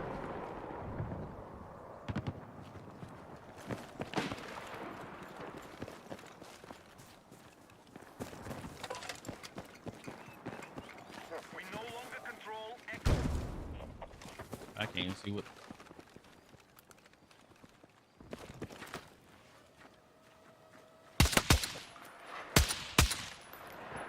Damn. Objective Echo is under hostile control.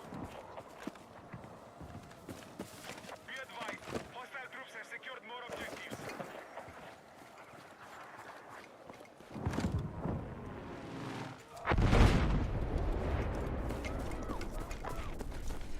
People really crashing the.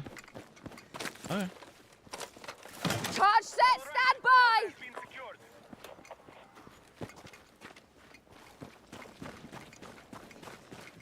Ah, 5 rockets. This ain't gonna do a damn thing.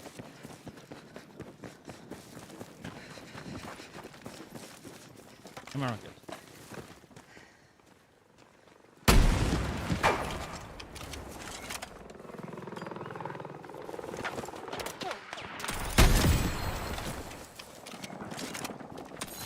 There you go. Look at it.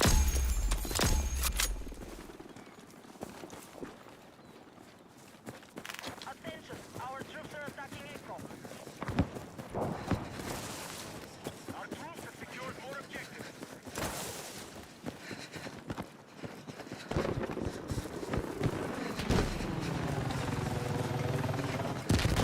Damn. Where'd it go?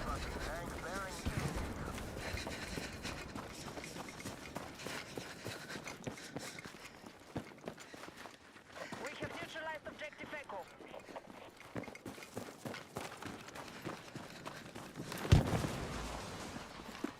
The enemy have secured more objectives. Let's try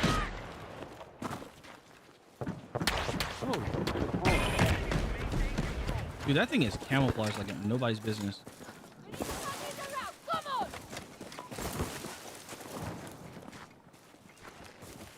Our troops have secured Echo. Yeah, I can't find it. We need attack support on the marked objective. Try to hunt it down. Couldn't find it.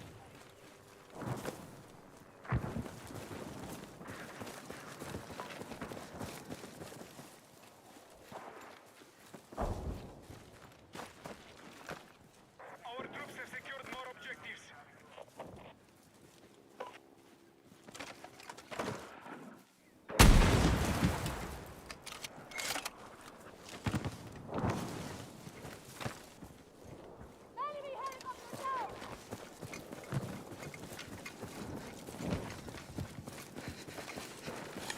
The enemy are attacking Echo. All right. I'm just. Oh, that went down. We can secure Tango.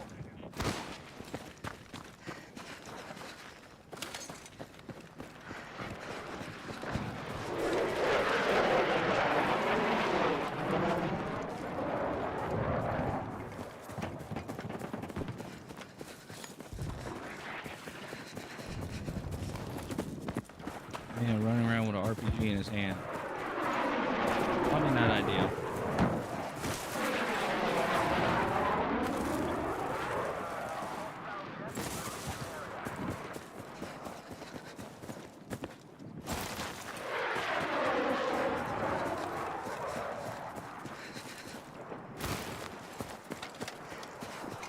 Enemy forces have captured Tango.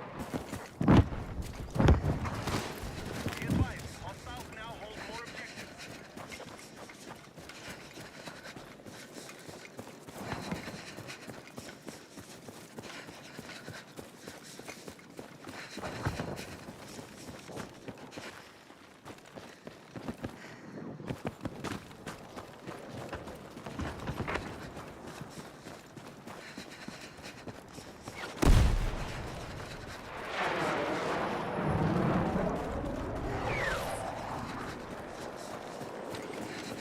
Now control more objectives. Defend all positions. The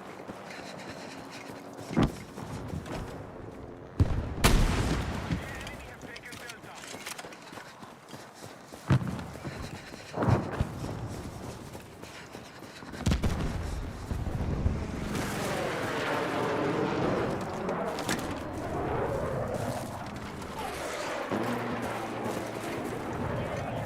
Man, they are really taking it to. They're really taking it to the skies.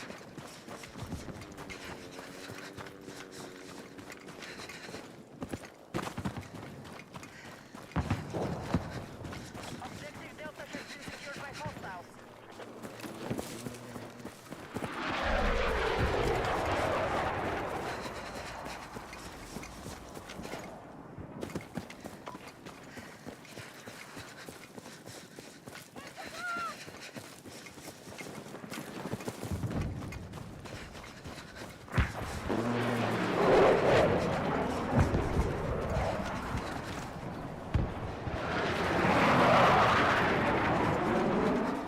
That was cool.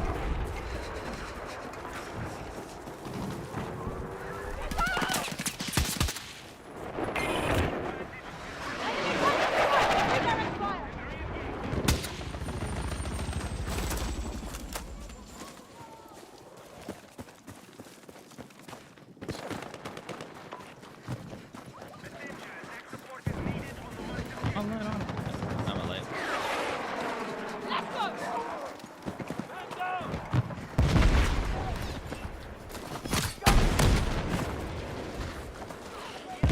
Enemy forces have captured Alpha.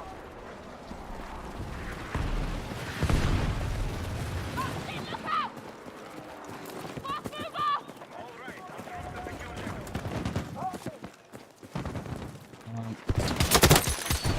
Ah.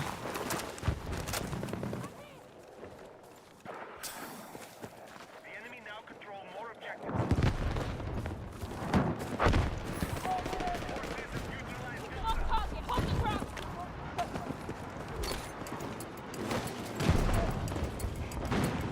Hostiles are attacking Objective Echo. We have secured Echo.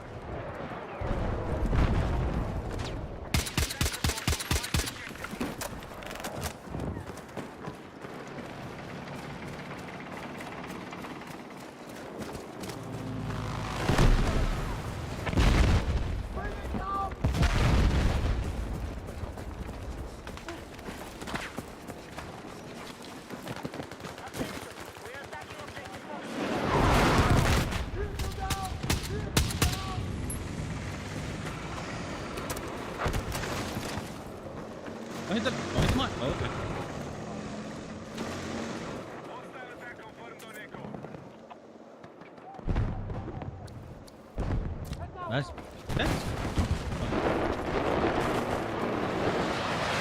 I don't have RPG ammo. I probably could have hit the jet. Oh my god.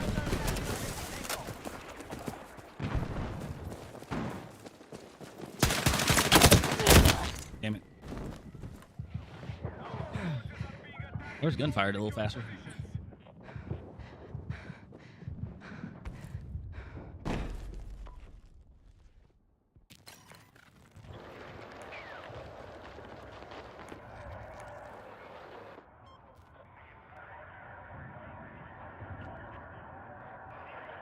Yeah, who is this guy? Dude's 11 and 13.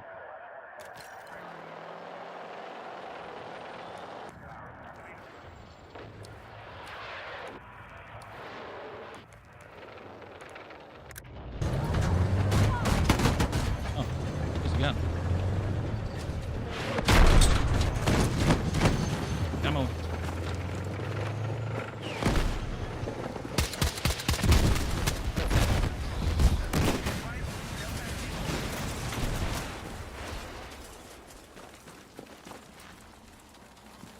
No? Fucking hit! Oh. I got you! We have secured Delta. Come on!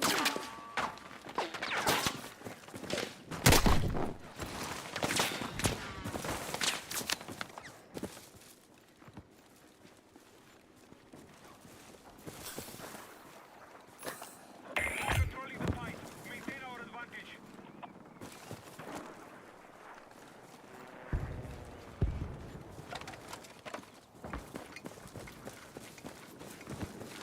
I don't know where the dude's at.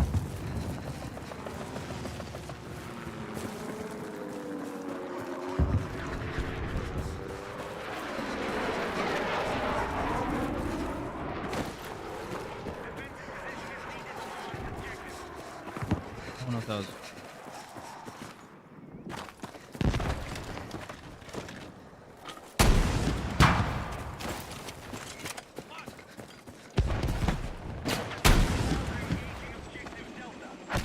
I don't know if that was a person or debris.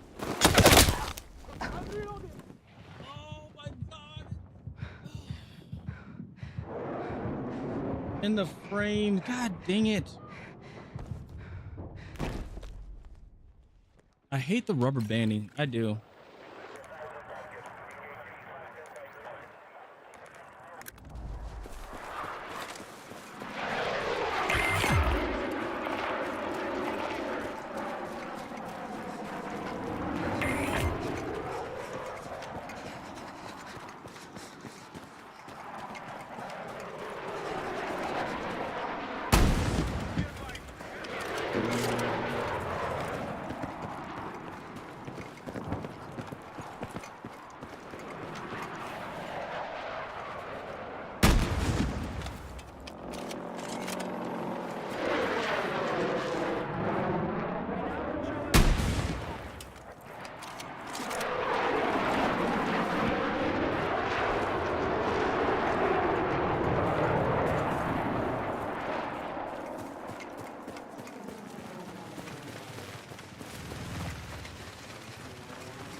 Attention! Enemies are attacking Delta.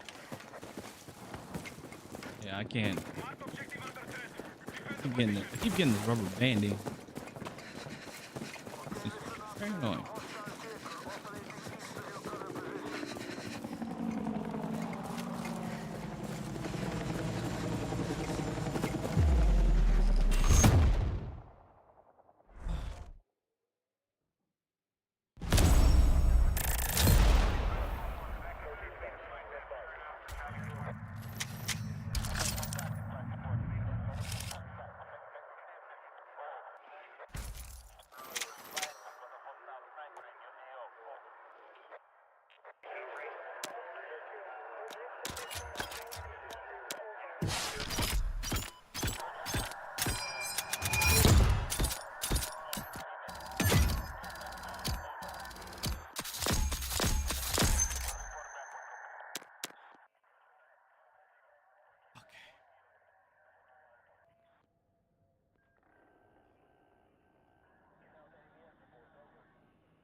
Zero aim assist, pretty tough.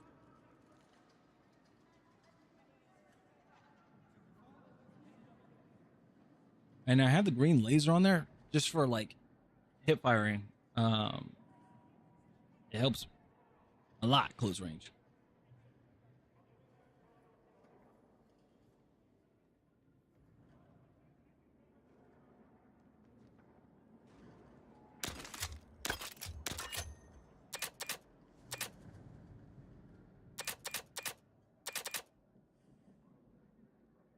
Eventually, I got to do these SMGs and carbine kills.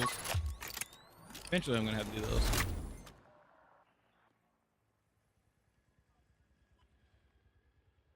Oh shoot! I forgot.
All call signs. We need to push the enemy back and secure the site. First sector is clear for attack.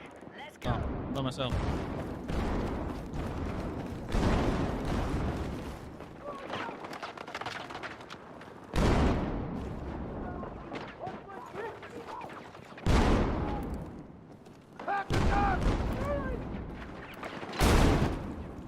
God dang. Objective Bravo captured. Be advised, move to attack marked objectives.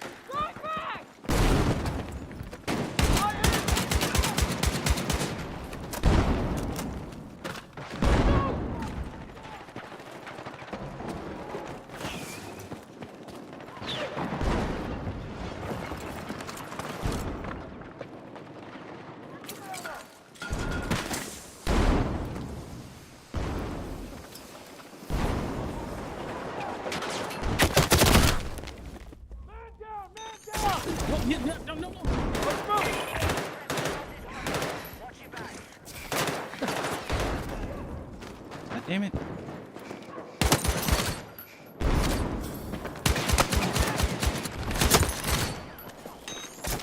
Do you have my back? Let's go! Stop it!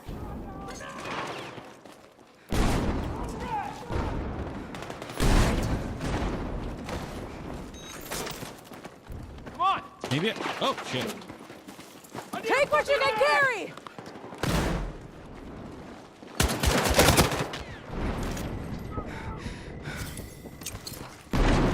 Fine.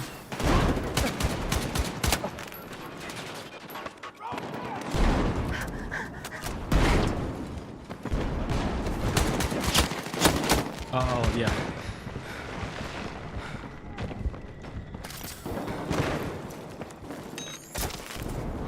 Let's move! Objective Bravo captured by hostiles. Enemy swarming all around! Man down! Lights. Yeah, light. Maybe I should take that ADS light off. It's not helping. You think it would? Listen.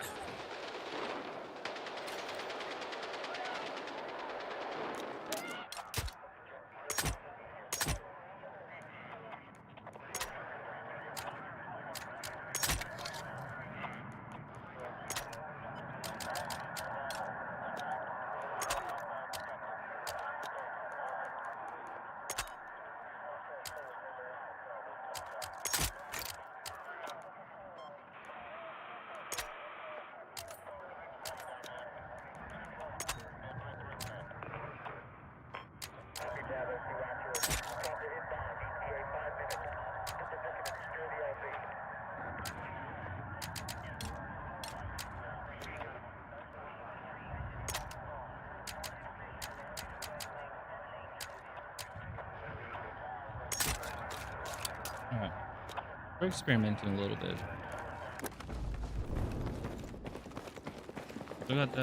Still got the laser.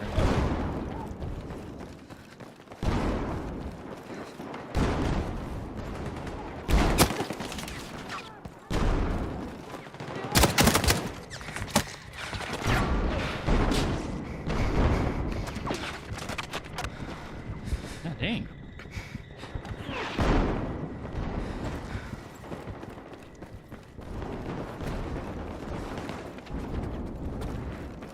Dude.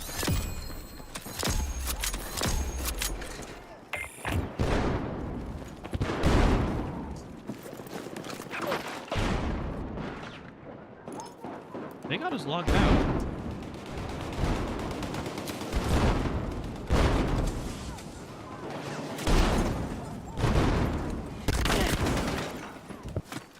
Got extra med supplies!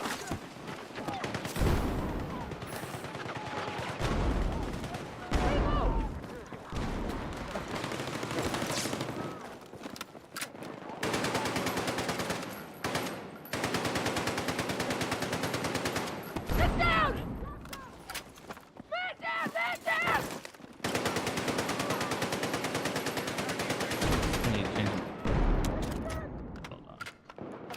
Gameplay, color.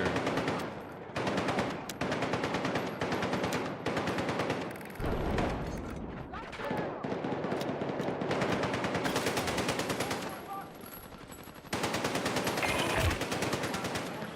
alert. 120 FOV is way too high for me.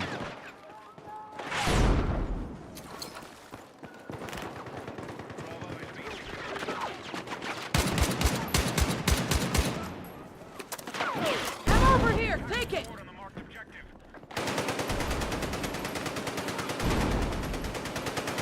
Cover me! Oh.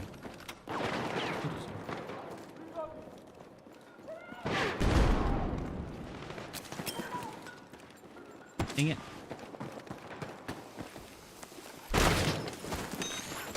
Grenade! Come on! Grenade! Stop it! Let's go! Frag out! Let's move! Watch it! Got ammo for you!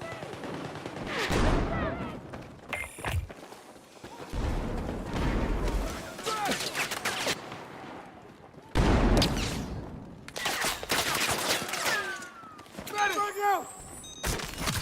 Stay Let's go! Reloading! Defensive position needed on the marked objective.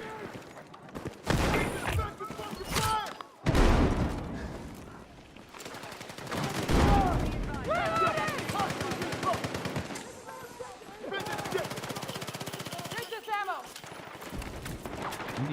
Mini is 100% dating. How's up?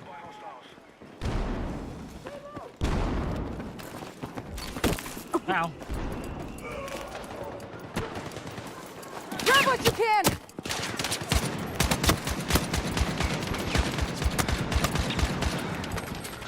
Randall's gonna hit me. Okay.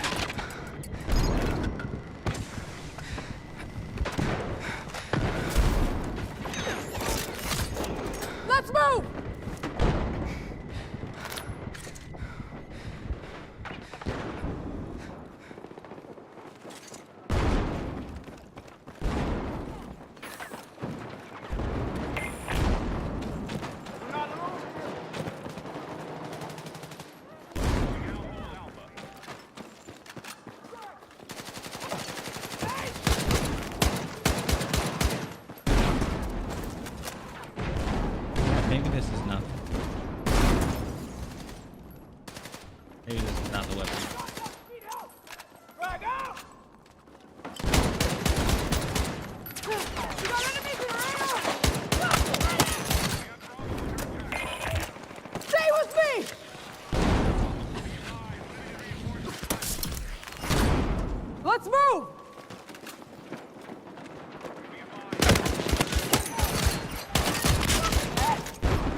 Yeah.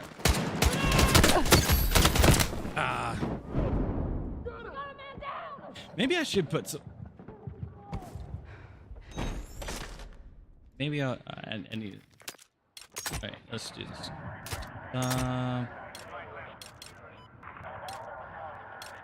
This one? Do I have a laser on this? I do upgrade. Is that noticeable? Will it be noticeable? Well, yeah, obviously. Ugh. Ah.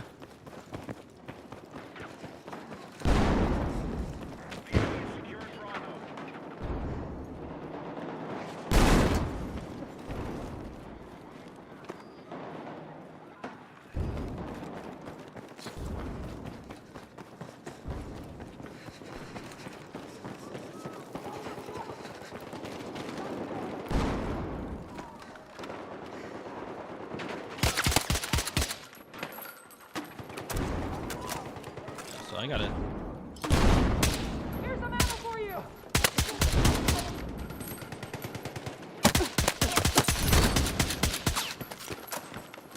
Gotta do that. Do the harm shake.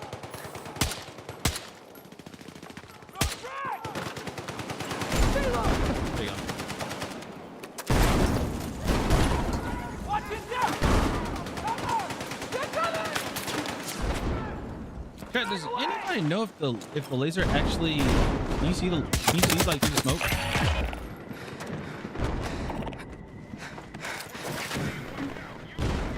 Here it is. Oh.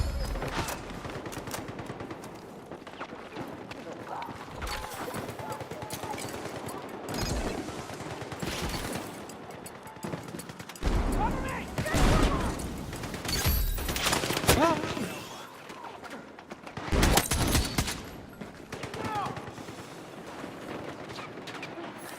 Fucking fire.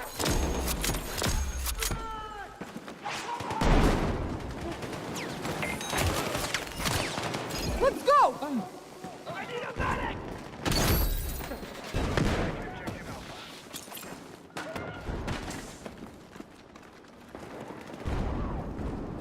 Need a medic now.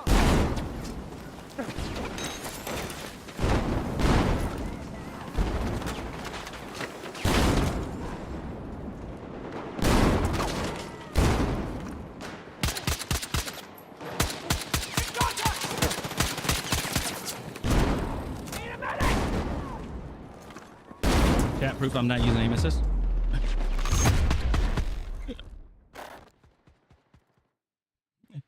Proof I'm not using aim assist.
Bow, bow, bow.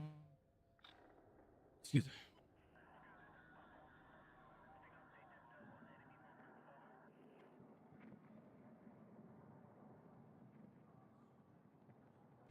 Ow.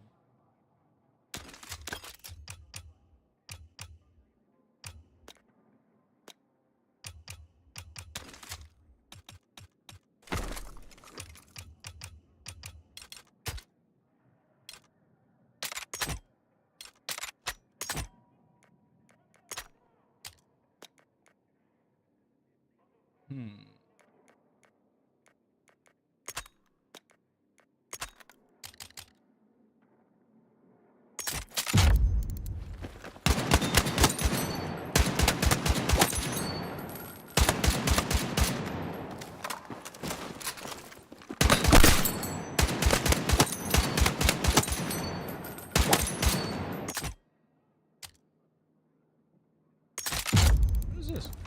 Oh.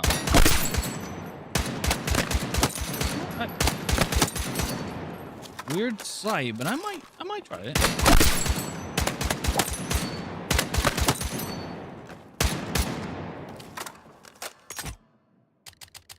I need something with like this is 2 times is nice, but the sight picture is too small. Like this is very tiny.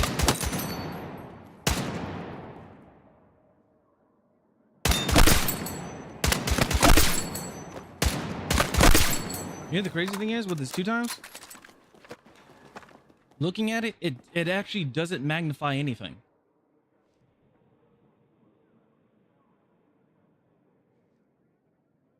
It doesn't make it any bigger. It just is. This is what I never understood when it came, like when it came to the design of this game, when it came to the scopes, I never understood this. Because it's like, if I'm aiming at this guy, say if I kill this guy, right? And I'm aiming at this guy, I don't see this dude over here. I can see this guy. I don't see this guy over here because of how thick the sight is. This has always been a concern that I had when I tested this, and I was like, it's too bulky. It's too bulky. That is a blind spot, and I always have to I'll have to do this. I have to either look left or right to see if anybody's actually coming up. Because while engaging this guy, I can get sniped by this guy, or I can get beamed by this guy. That's the issue.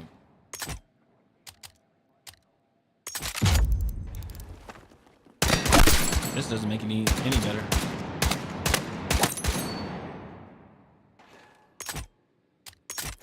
But if I do this one times, yeah, I can see those. I can see those, but other than that,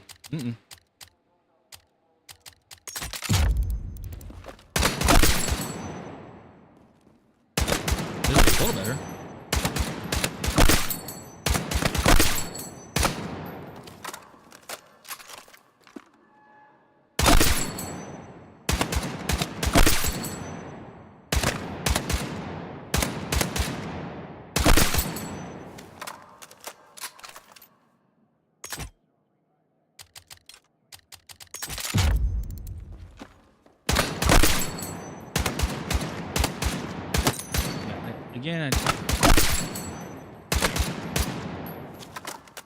Again, when it just comes to the scopes and stuff, I just don't understand what's the point of having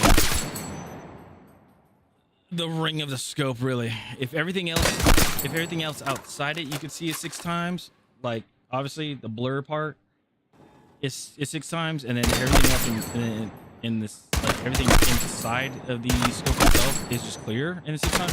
It doesn't make sense to me. It doesn't.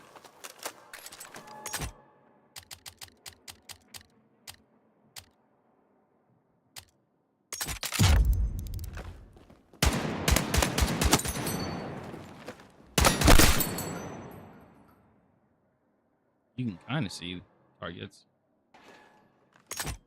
This one. So this one has a better, because this one's wider. It has a better. You'll be able to see.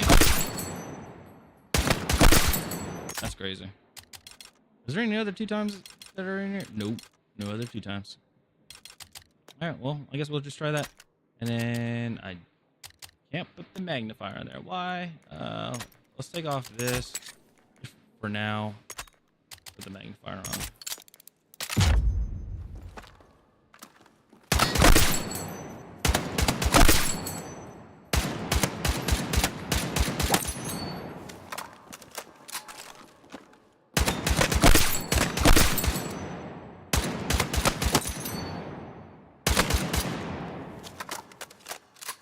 All right.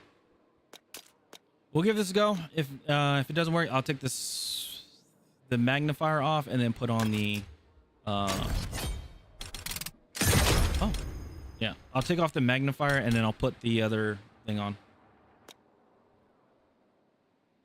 All right, custom search.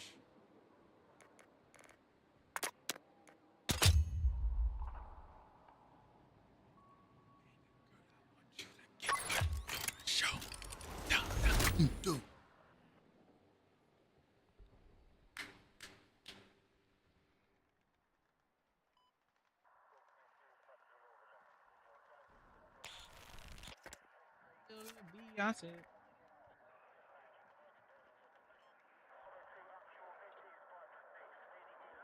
It's your birthday.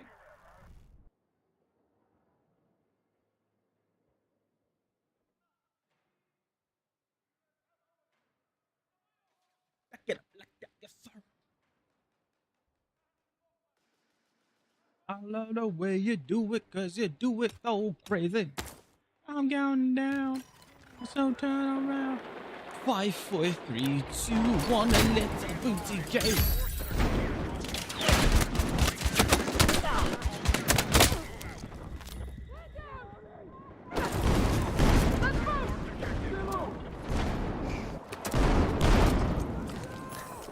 Redemption. Uh-oh.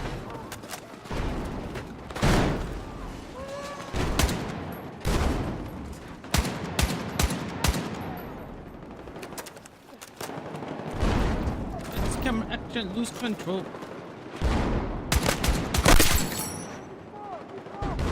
It's your girl. Good girl. I was up to mark my words. I love the way you do it, cause you do it so crazy. Whoa! Now make the booty go.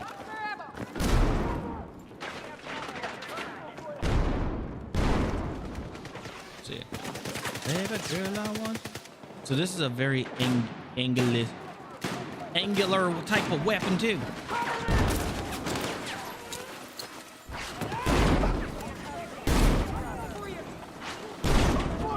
Oh, that's a grenade. I thought it was a son of a gun.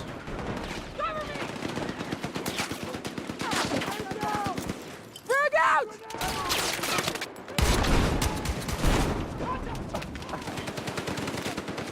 Yippee-ki-yay, motherfucker.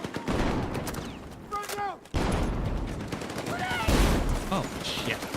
Reloading! Watch my dick! Hit the dirt! That's spare ammo! Look at that. Get in there.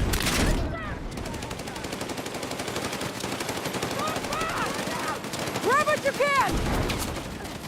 Hey, grab the spare ammo! Frag out! Watch out, you gone! Enemies swarming all around! Yeah, thank you!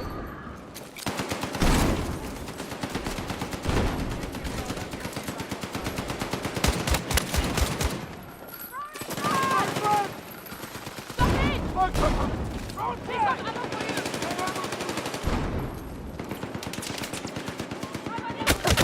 I didn't even see him. No, why'd you do that?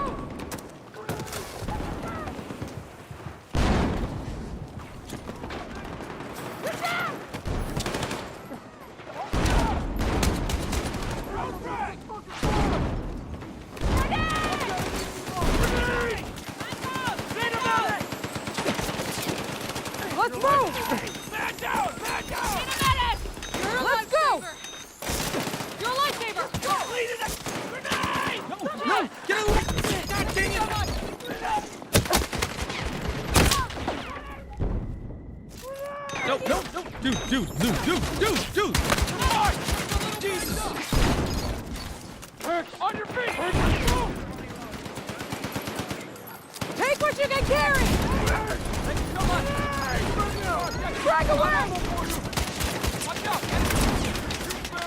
Give me another one. At my back! Take these dragons! Take that.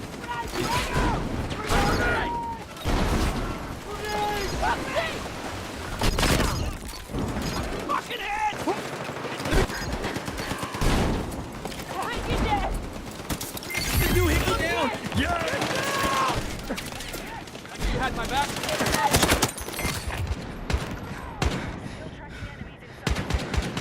Let me out! I need a medic! You're gonna make it! Hold on! Watch my Grab back! what you can! Med supplies over here! You're alive, Oh, who's down? Who's down? You have my back!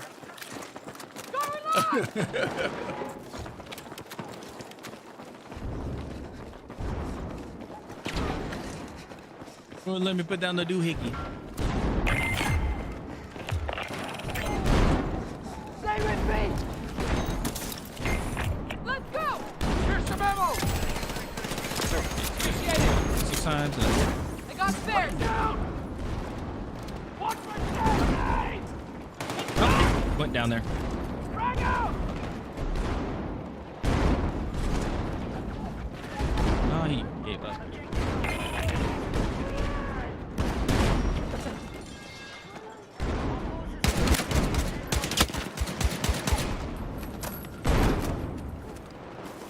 Grab what you can!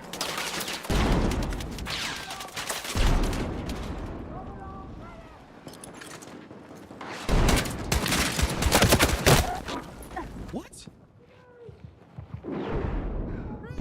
You can't see.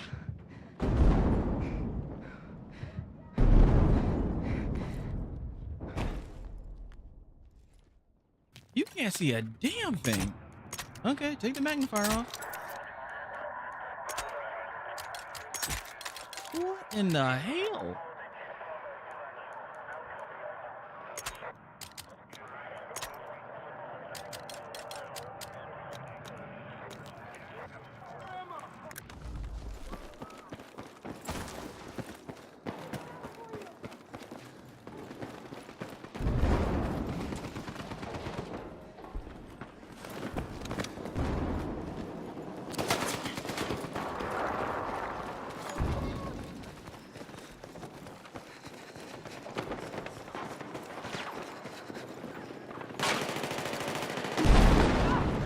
There's gonna be a shit ton of us. Like, oh, there's gonna be a good amount of us coming out.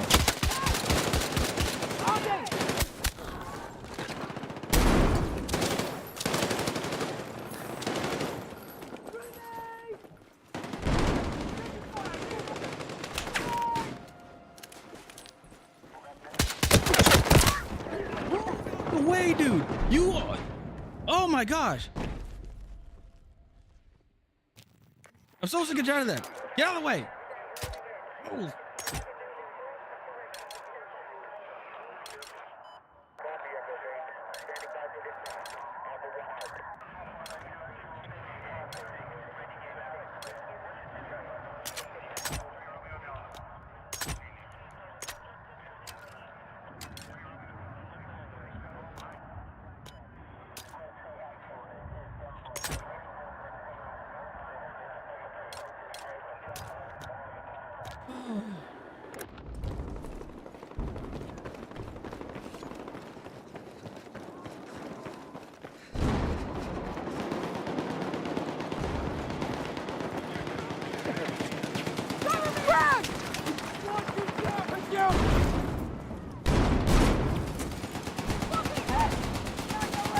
I knew you had my back. Stop that training ground!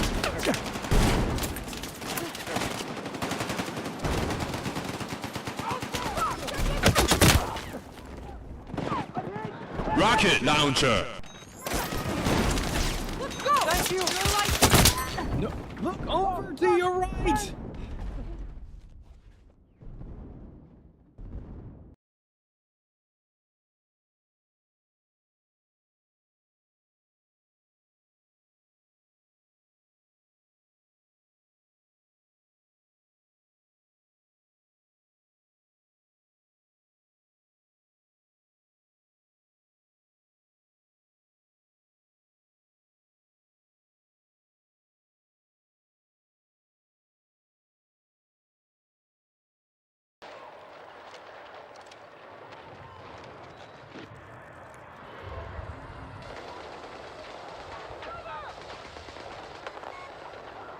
sorry. People just make me mad.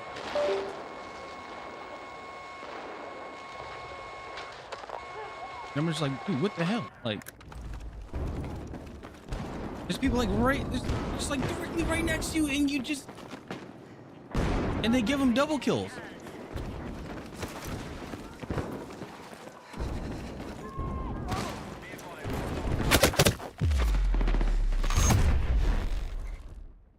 Oh my goodness! Thanks for the stuff. Thanks for the.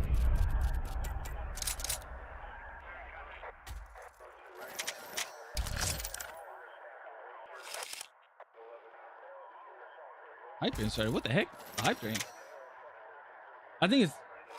I don't know how to say your name. FRHTSK. Thanks so much for the sub. I appreciate it. Thank you so much. Thank you so much. But yeah, it irritates me when people do that. It's like, dude, just why?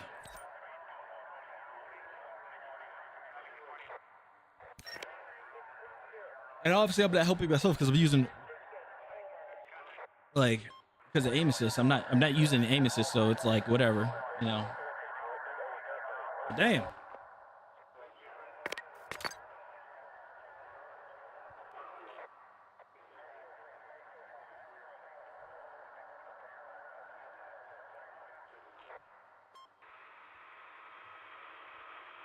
Like that is okay, so like it's the reason why people don't, or it's the reason why people give up during a res. And then people get mad. They're like, "Oh, come on, I didn't like. How come I didn't res you or anything?" Oh, hold on, my camera freaking. Wait a minute.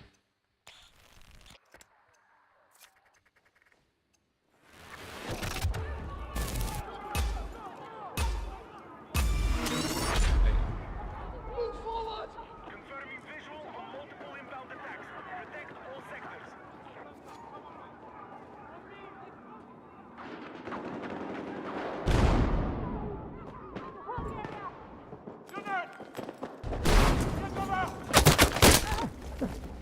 Oh, just started.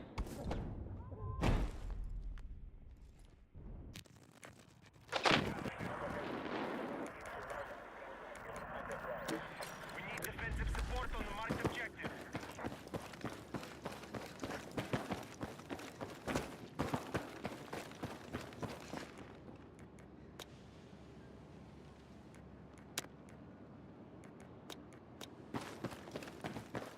We no longer control Alpha.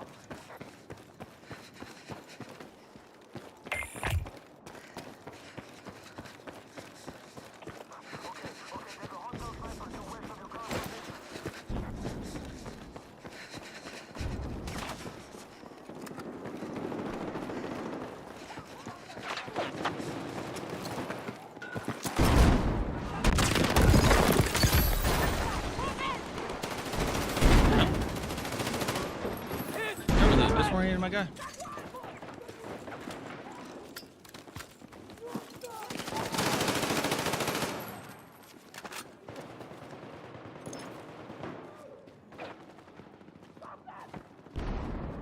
Attention, we can initiate our attack on Alpha. Cover now!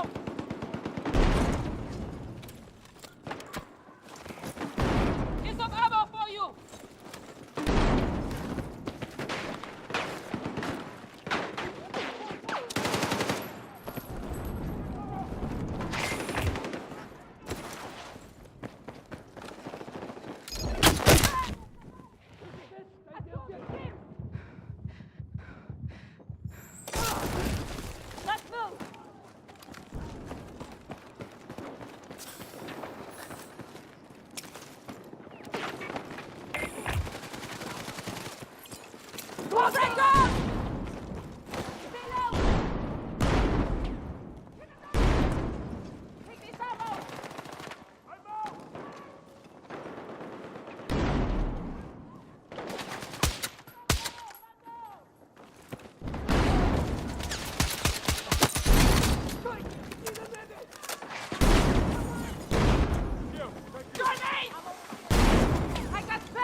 All right, you got her back. Okay.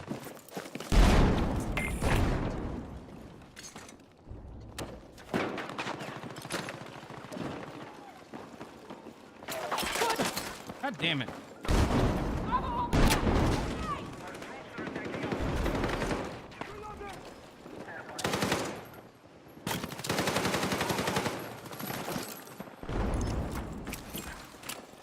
I'm over here. Take what you can.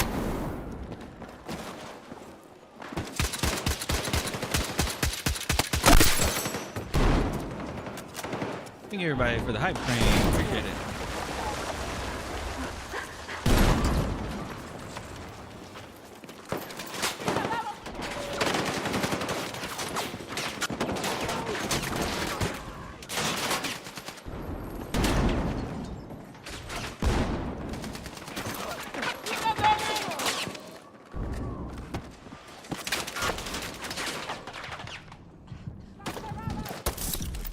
We need to defend this. Come on.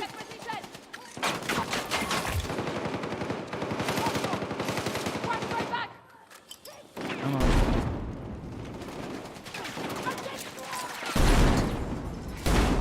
Here's some ammo for you.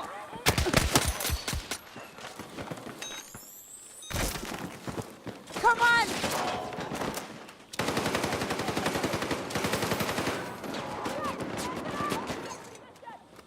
Fuck!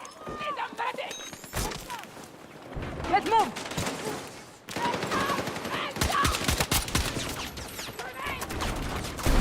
Take this ammo! Come on, dude.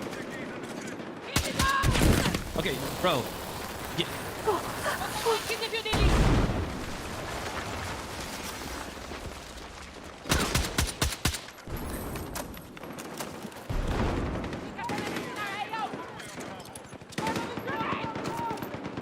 Get some on it! Here's some ammo for you!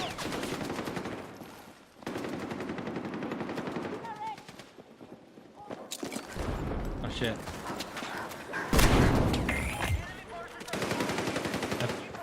I panicked through. I panicked through that grenade.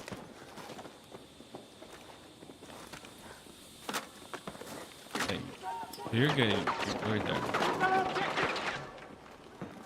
Frag out!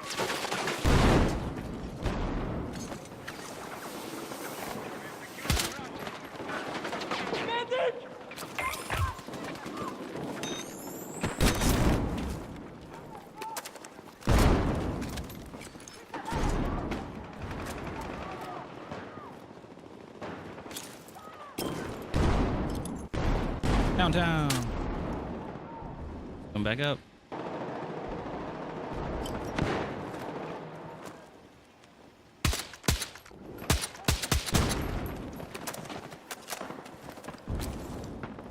Frag out! Head down!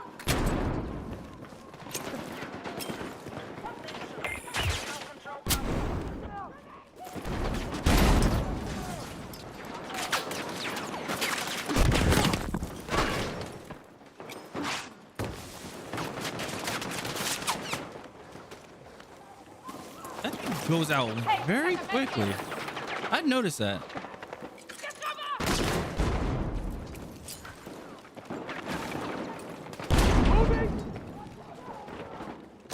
Throw a frag! Get low! Here's the ammo!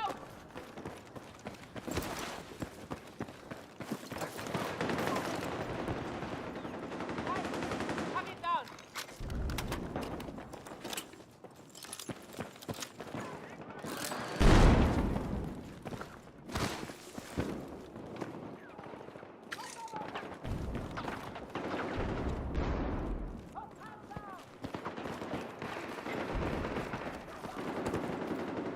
Hey DJ.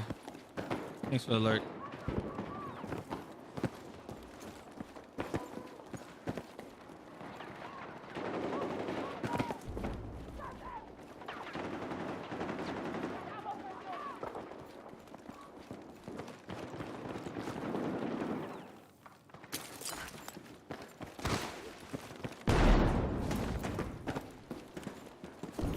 Take what you can carry.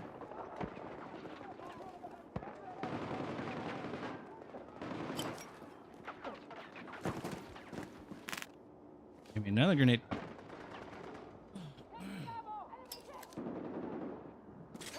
There you go. You've eliminated over half their forces. Good work.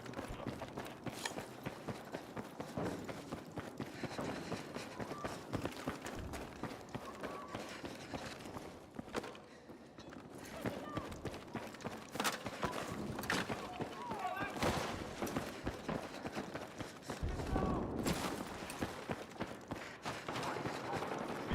is needed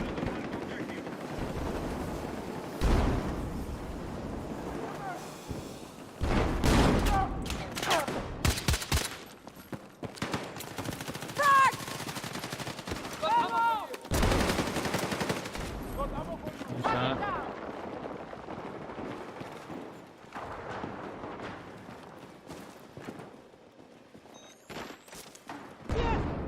Thank you.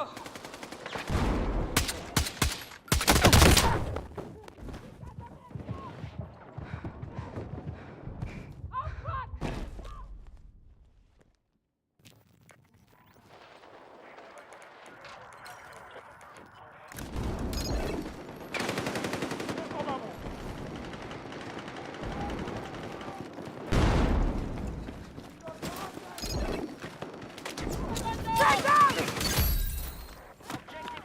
been secured.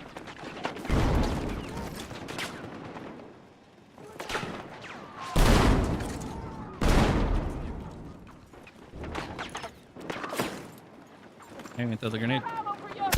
It just hit it. Grenade. It just.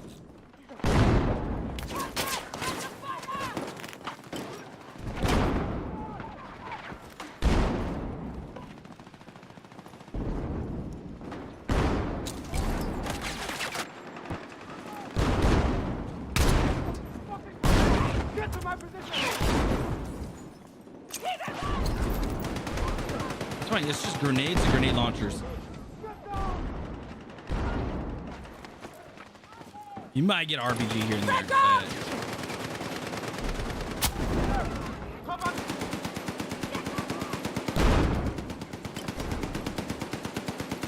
Frag out.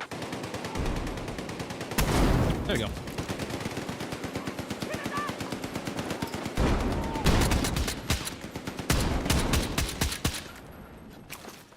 Line that up. So that. Ah.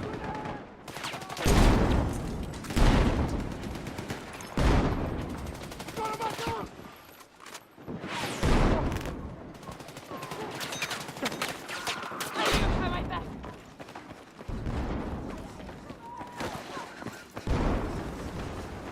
Explosive ready. I got clear.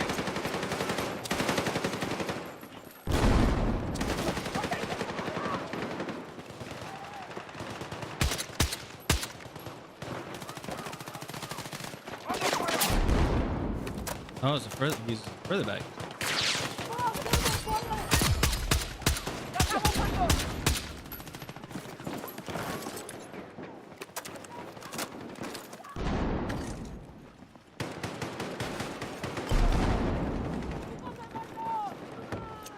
Frag. Frag cover.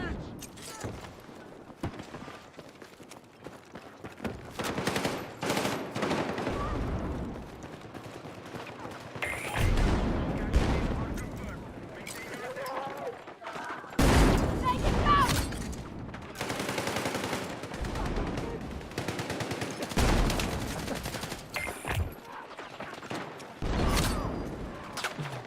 Double naded.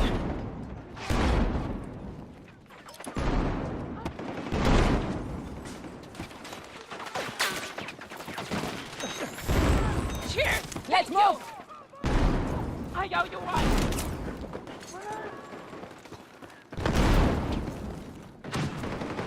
Sheets.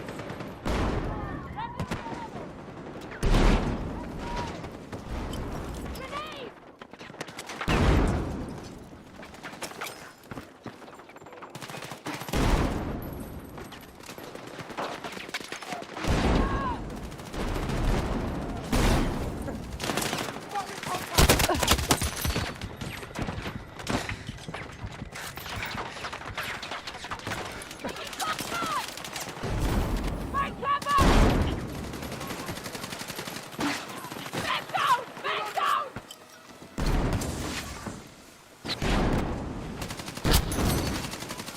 Enemy infantry! Grenade! Enemy contacting my door! Contact enemy! Dude, get the fuck out of my way!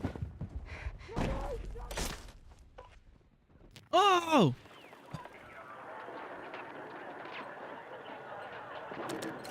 He blocked the shit out of me and I couldn't see him.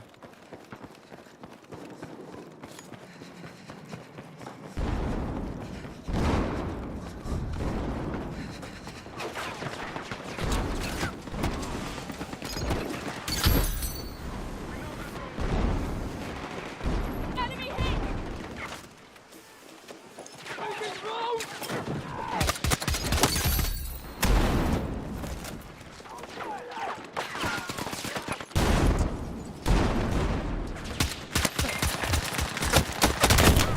What about a grenade? A grenade didn't go off? Or did it? Did it go off? I didn't hear it go off. Enemy forces are on the brink of collapse. Finish them.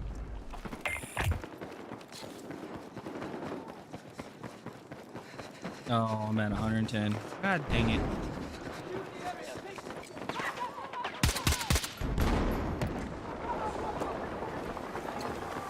Back out!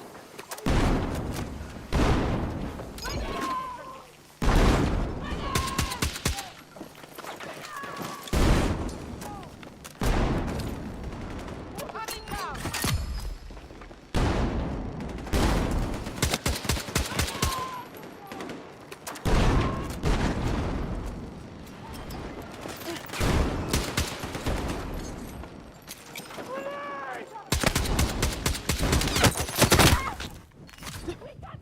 Please. You workers. Yeah, that's what you get, idiot.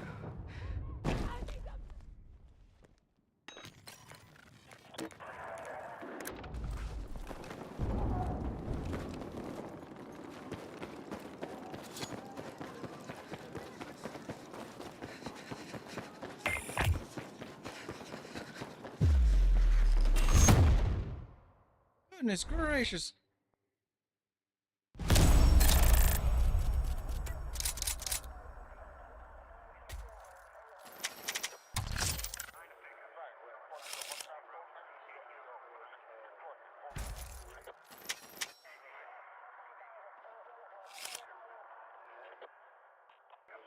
Did it say I threw 44 hold on.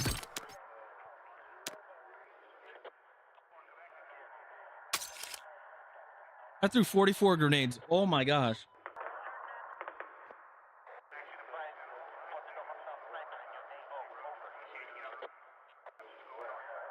That is crazy.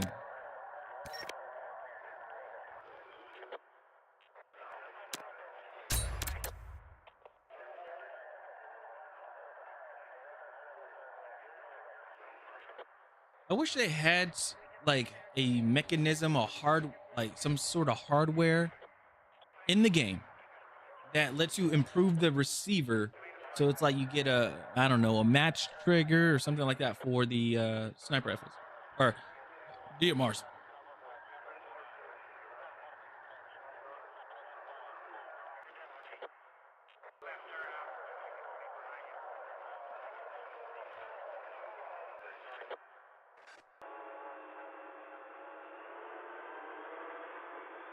And now I can see why people don't like it. I can see why people don't like this the EMR.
Rock your boat.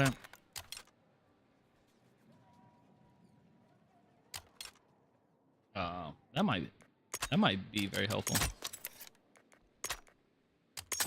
I wanna dance in the light. I wanna rock your body. Hop in the music and rock your body right. Rock your body. Rock the body. Rock the body.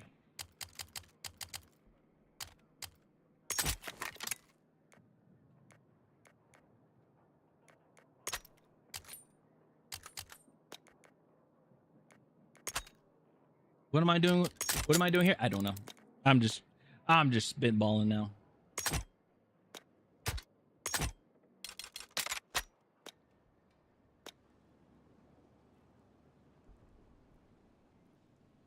Ideal? No.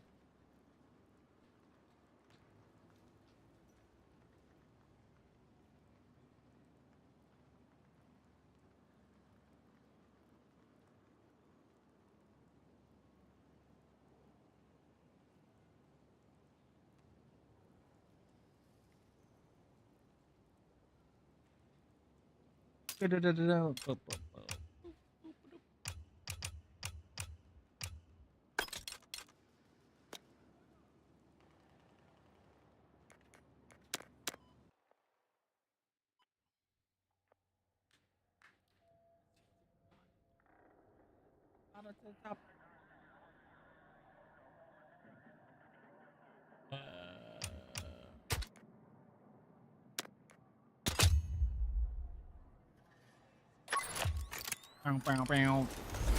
Bam, bam, bam.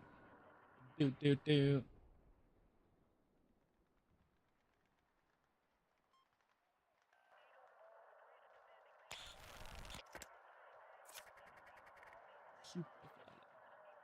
Super fly ladies. Super fly ladies.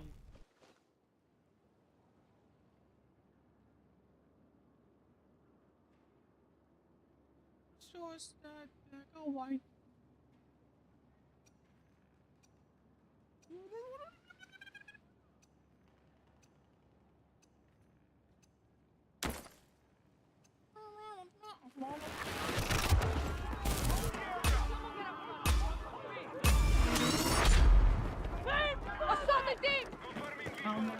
I wanna dance in the light. I wanna rock your body round. Oh jeez, oh my gosh. If that was the actual player, I would've got freaking floored.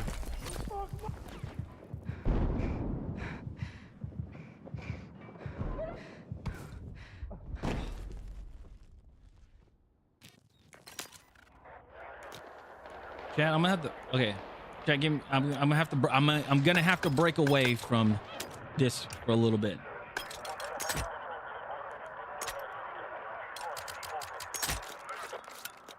Reason why is because I need to get that. I need to get those hardwares. I need to get those the brakes. Keys. Oh, back it up. Back it up. Back it up. Back it up. Your grenade launcher, dude. Look at your shit.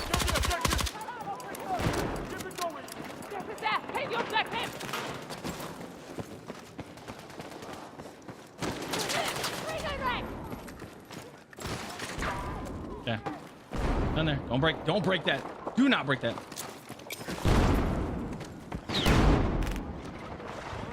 And you broke it.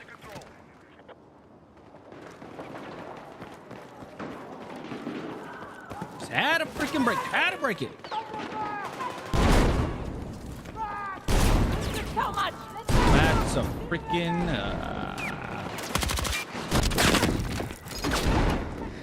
Take what you can carry.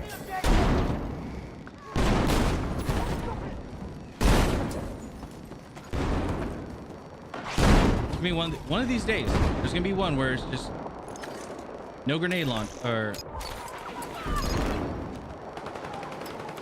Can you imagine how that would destroy people?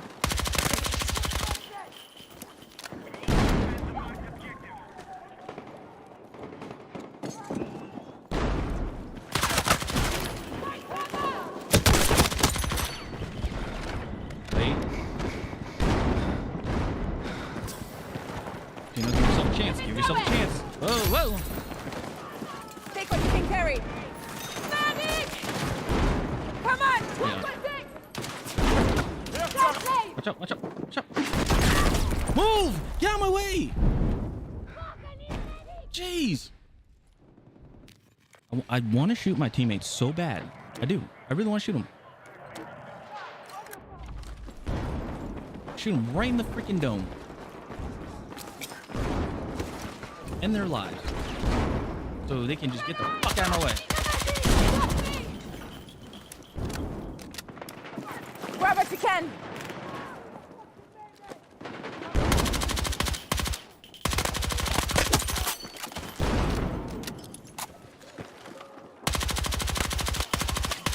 Okay, now you guys. Oh, noted. Yeah, that's right. I'll just let you guys get. I'll let you guys get throttled by whoever that is. Take what you can carry. Holy crap!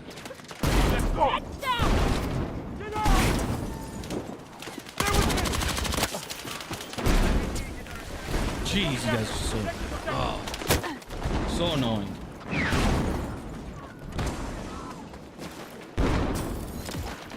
I'm over here. Check it. Why did everything turn red? I don't like that.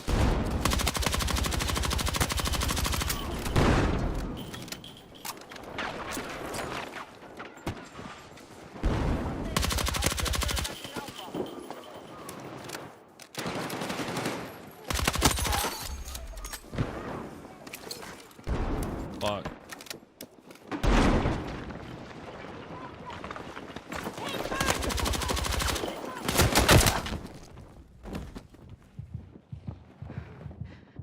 There's no way he one-tapped me.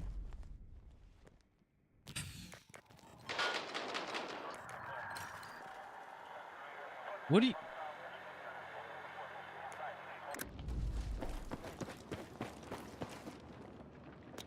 Need 30 more.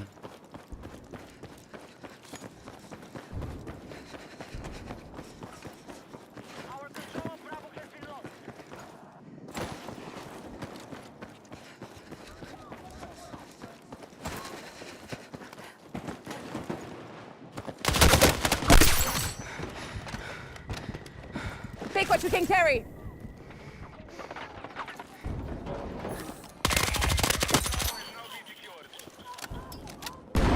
Flank him. Thank you.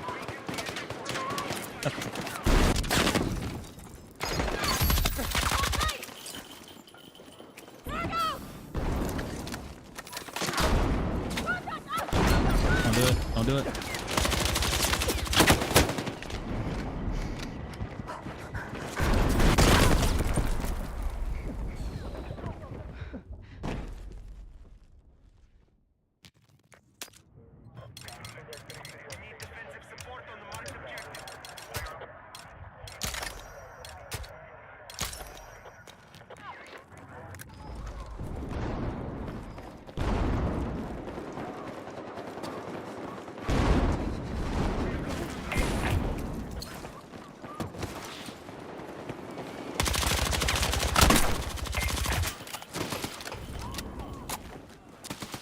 God damn it.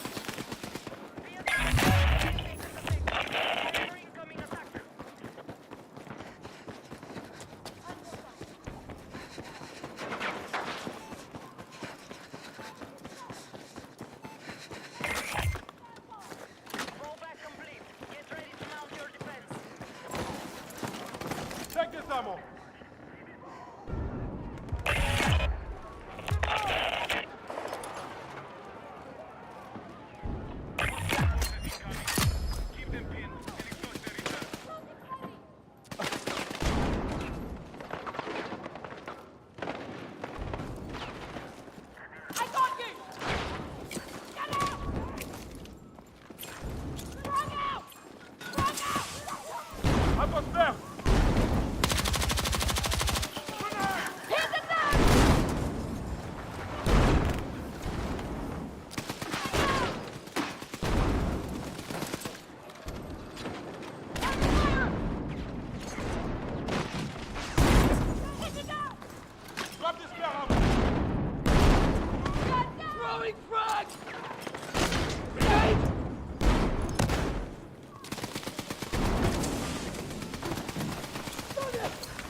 God damn it.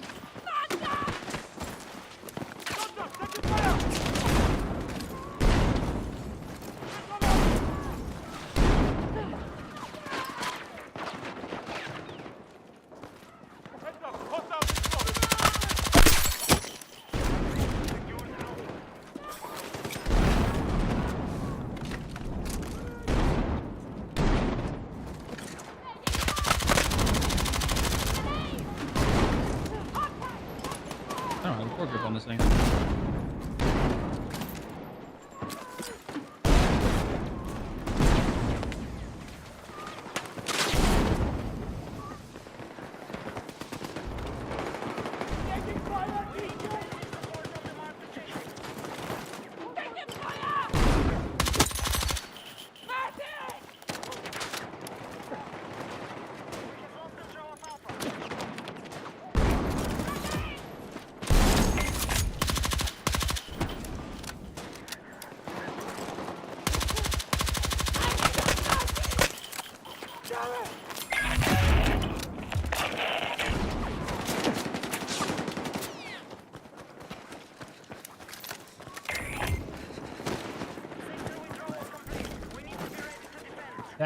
That whole side collapsed. That was not good.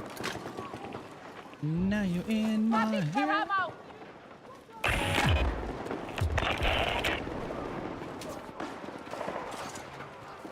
Here's some ammo!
What the fuck are you?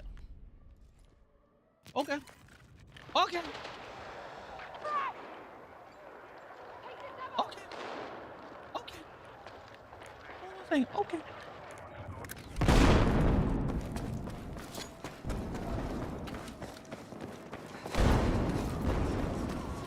Yeah, remember again, I'm just doing this because I need to get the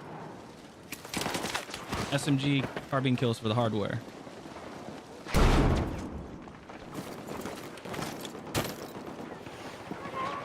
Where my box? How about you?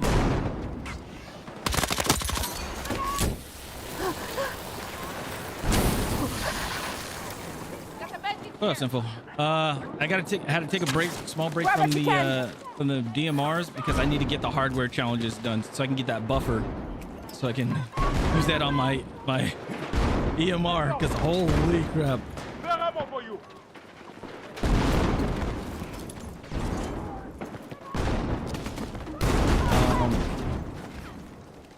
Still trying this whole trying this zero aim assist quest, you know, my own little challenge, and it is rough. Take what you can carry. DMRs, they take it toll. Yeah, I didn't think there was a DMR that was gonna be super duper slow, but god dang, I was wrong.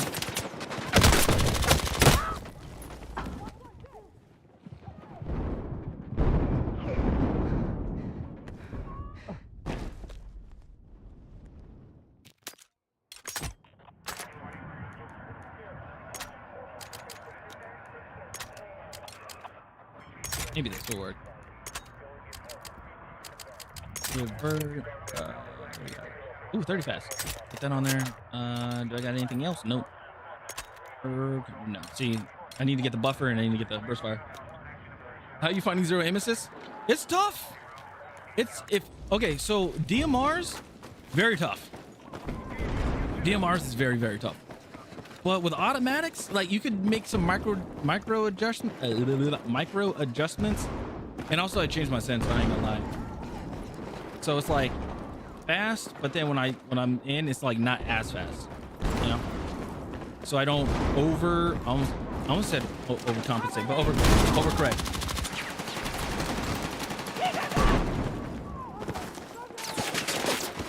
Oh!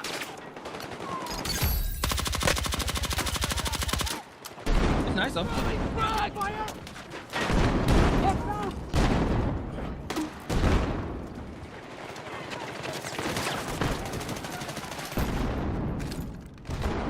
Get cover! Need the medic! Fuck! Need the medic! So when people try to complain to me about like aim, they're like, you got aim assist. I'm like, no, I don't. Cheers! Thank you! I've heard a lot of developers don't use aim assist. I would say that like some use it, some don't use it, but the ones like who really don't use the aim assist, usually they have it at a very low setting. Like they have it at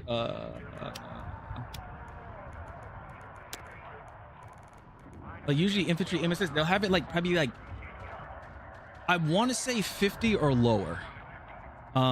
50 might be too high, so probably like 40 or lower, because this aim assist slowdown takes so much from you.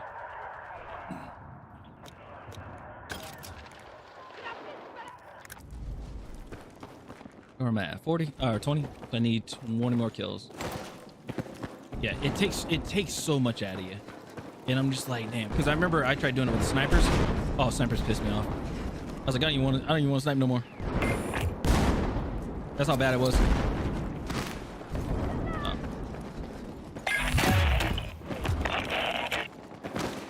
So then I was like, all right, let me do.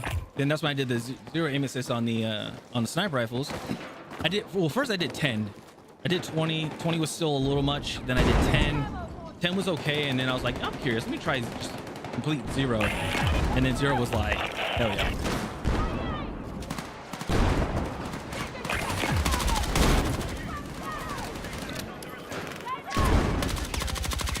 I'm using the MP5 because I just need to get killed with SMGs or carbines. And I was like, you know what? Let me just. I guess I'm prepping for the SMGs. I guess you say. Some ammo for you!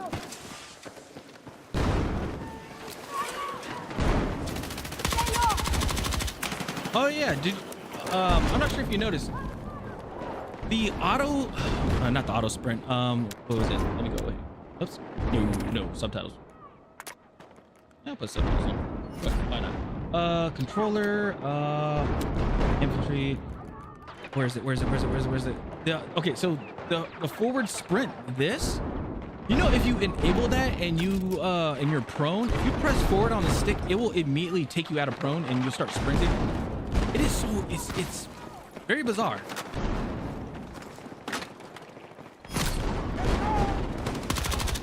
Okay. You guys got that? No? Fuck.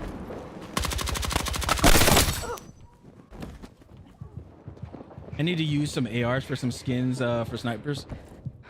I know the M16. I want to get that to 15. Which one is it? Hold on. Wait. Yeah. I know which one. I want the skull. I want the red skull. I call it the Gears of War one. Where is it? This one. Oh, so it's 30. I call this the gear skin because it just has that skull. The skull is just right there. It's not a locust, but still.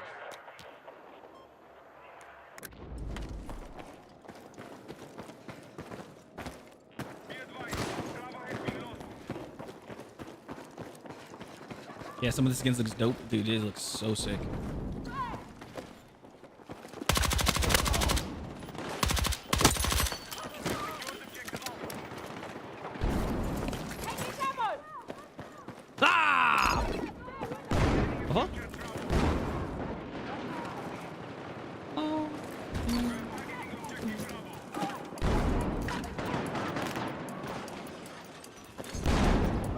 After I get these hardwares, I'm going back to the DMRs and it's gonna be a nightmare. I shouldn't have ADS on that. I was fine if I didn't ADS.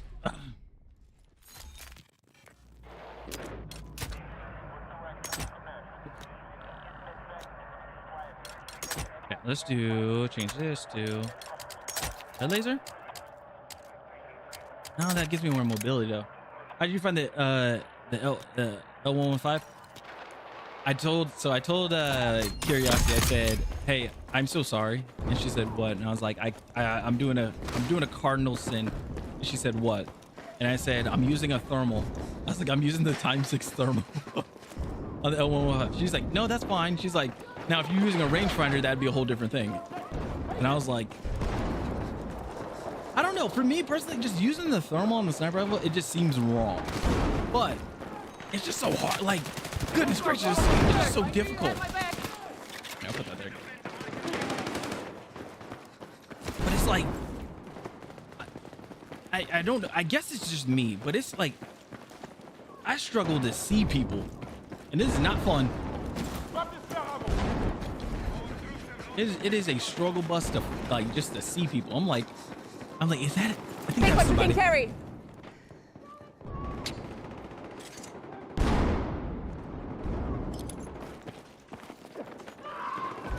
This ping ain't helping either. Yeah, this ping definitely ain't helping. Whoa! Okay, no registry. No registry on some of the guns. Or some of the bullets I had. Damn. I'll be lurking. Got to get back to work, dude. Hey, enjoy your work. Don't get in trouble. And I appreciate it.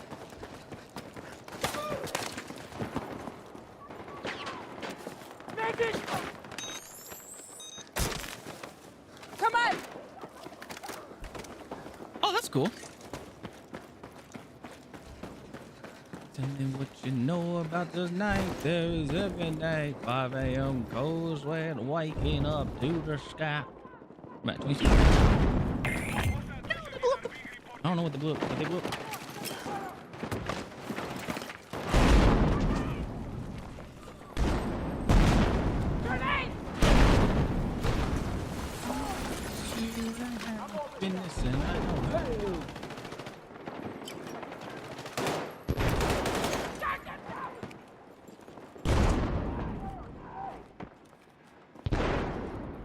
Hey, I'm an pursuit that I know. Hey!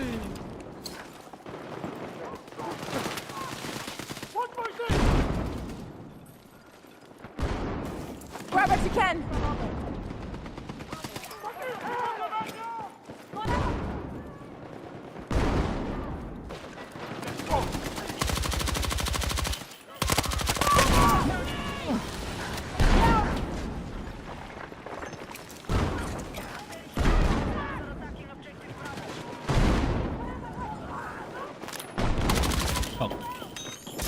Shit. Thanks. Thank you. You're welcome. Oh.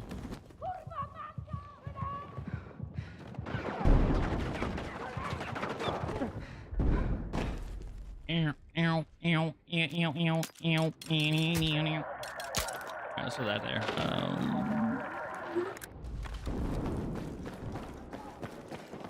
Don't you know about dreams?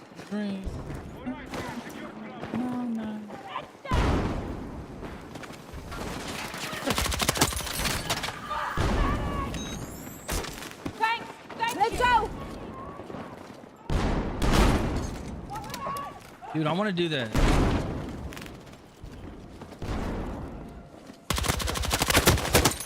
The Enders do it a lot, and it looks pretty cool. But they do, like, he does a hop slide like every time, and it looks like, it just looks dope.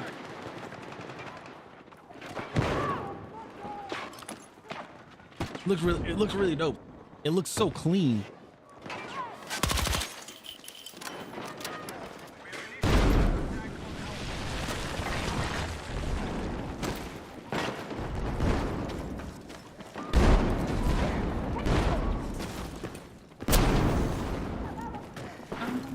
to the happiness I now know. The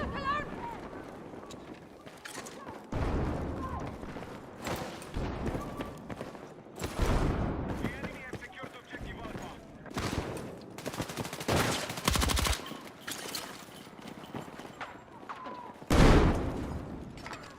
What is that?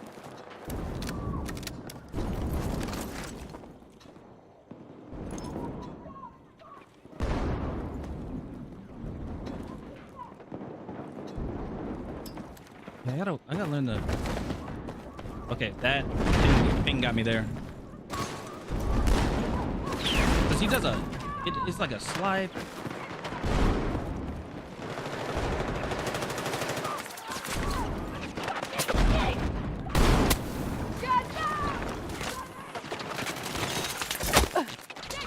Oh, are you in the way?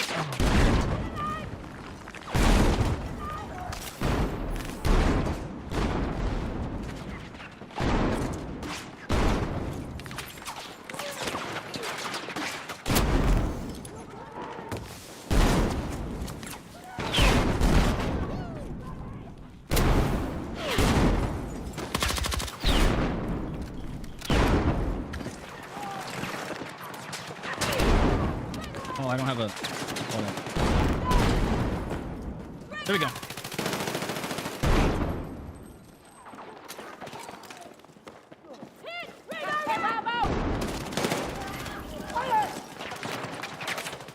Whoa, my thing's Spider-Man. Spider-Man ammo box.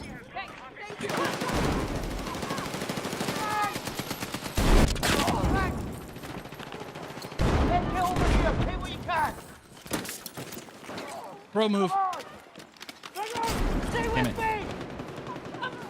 Let's move. Watch out, watch out.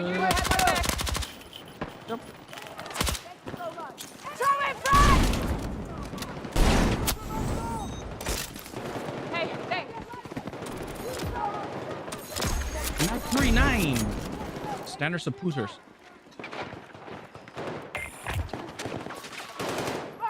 That suppressor's standard. I didn't even give you. I'm sorry. Oh.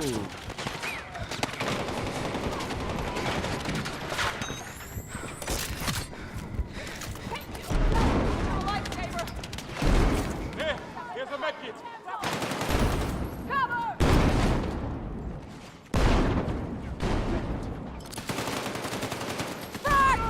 Whoa.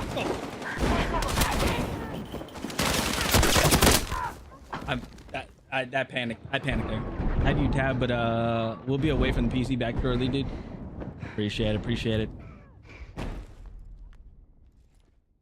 A panic shot.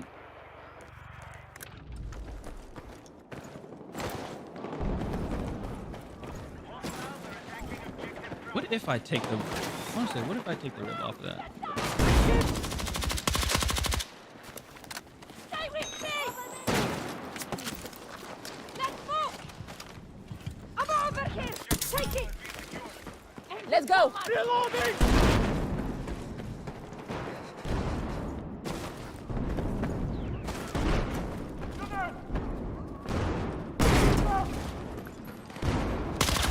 Whoa!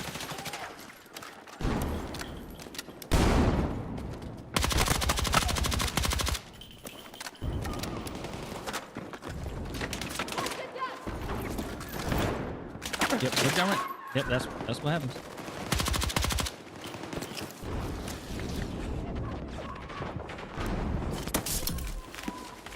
Let's go! You got him? Or are you the L1? Yeah, you are using L1. Oh, don't get in my way, dude. Oh, that. Oh, that. Oh, that went in there.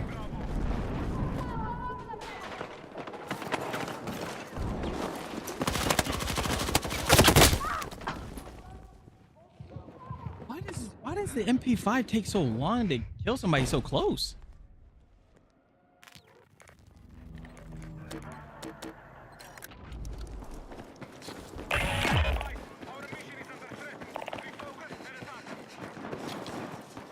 Either you guys go.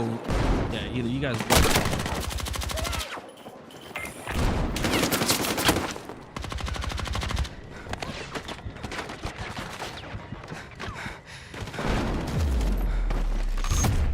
Either they go rush A and take it, or something.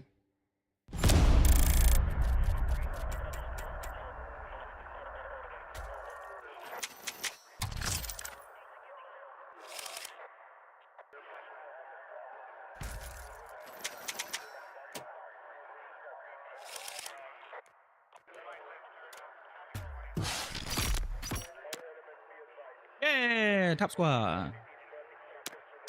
Right, progression with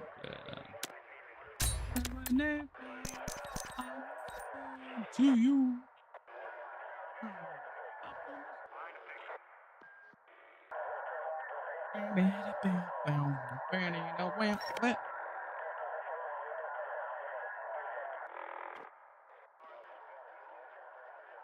I promise I'll be.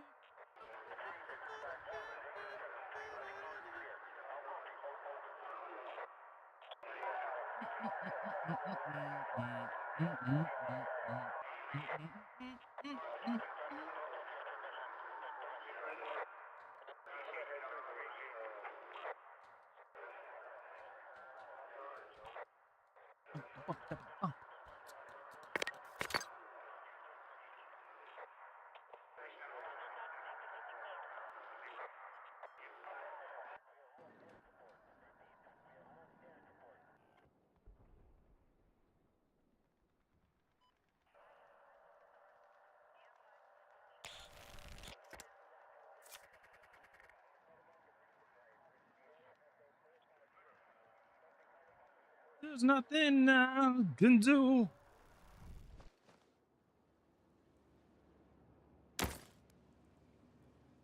Retired eel. Stoic.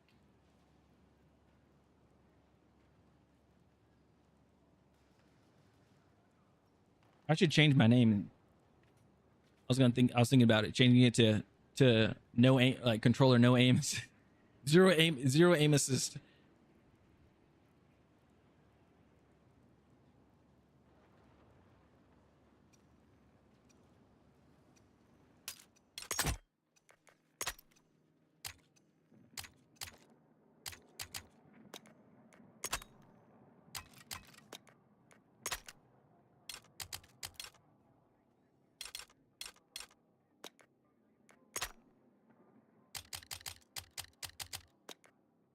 I don't know how I feel about this site. The 3VZR 175. I don't know how I feel about it, but it's kind of cool. You gotta be honest, kind of cool.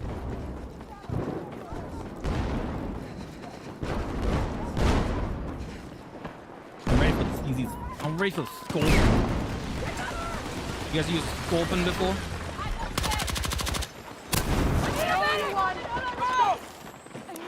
I remember I used a sculpin before. Oh, almost a whole magazine. I don't like that.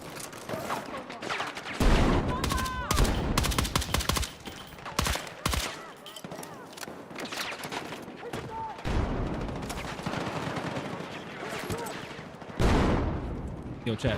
Imagine if they had a what do you call it? Yeah. Imagine if they had something.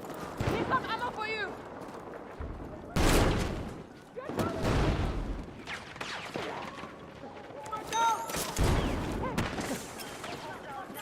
No. Oh shit. We're dead. Greg!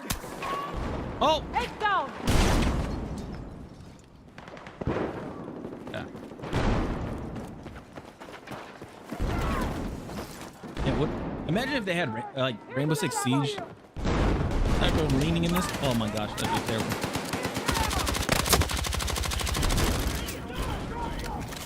Take these men to fight. Spare ammo for you!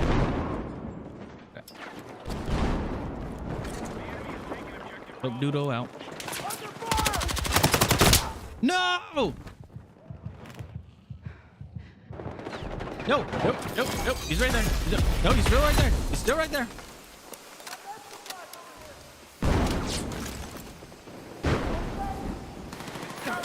I don't like this. I don't like this. Frag out!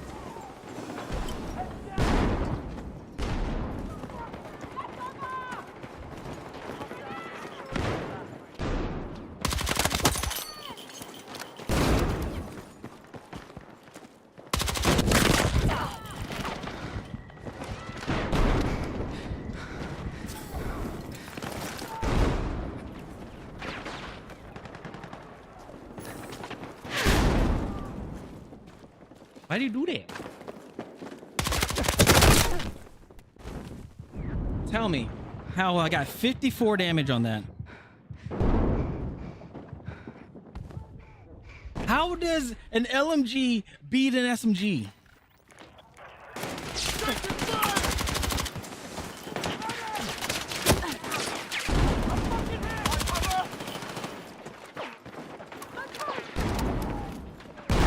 Take what you can carry!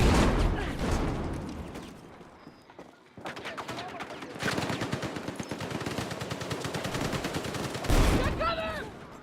Stand down! Stand down! Thank you. There you go. Gonna make it! Hold on! I owe you one!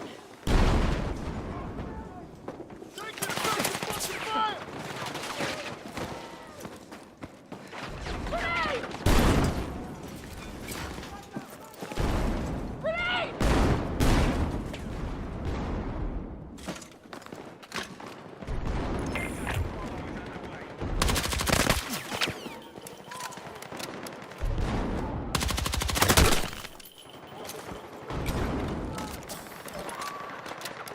You got an LMG. Rip that shit.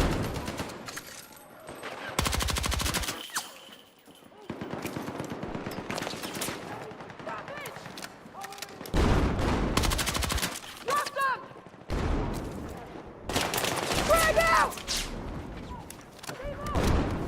Medic! I took your shit. Come on!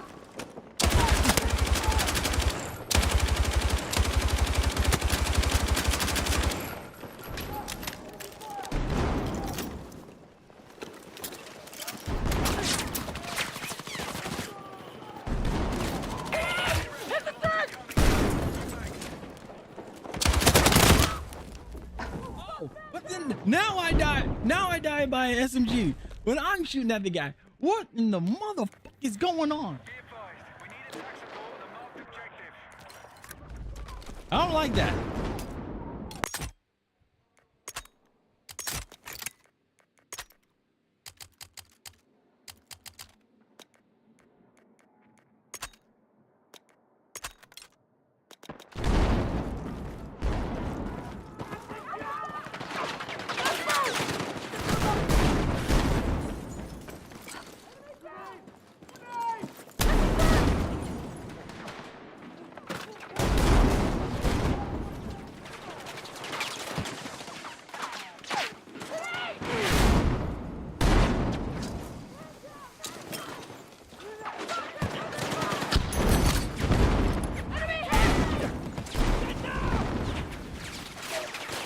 Frag away! Here's spare ammo! Stand down!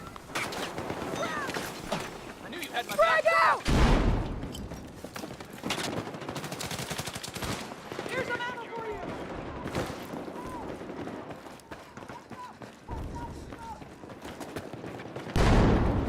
You're a lightsaber! Get them off!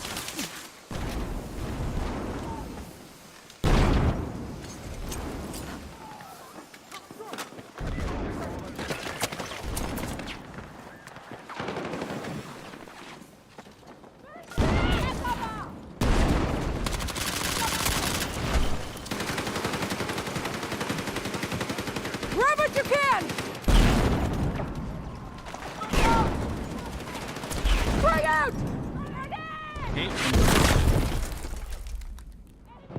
Under fire!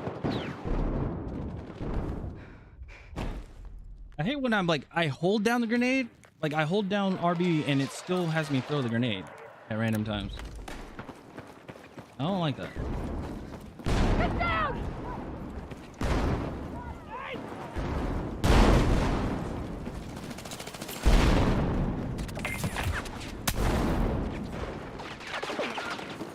Grab what you can!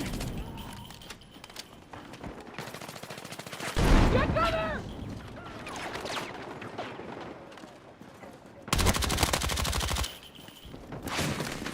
Damn it! Drag away! Let's go! Stand down!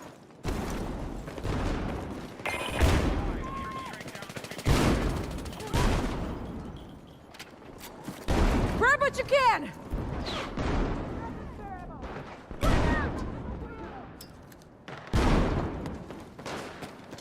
Watch my feet!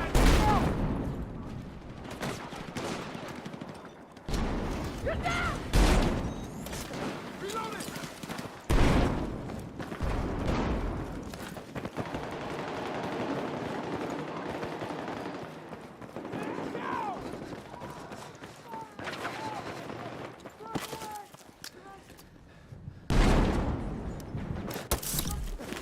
I knew you had my back. Man down!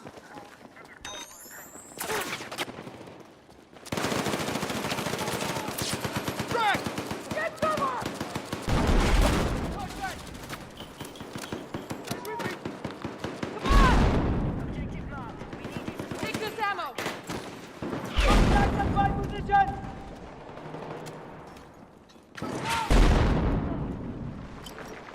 Break away! Watch my dick!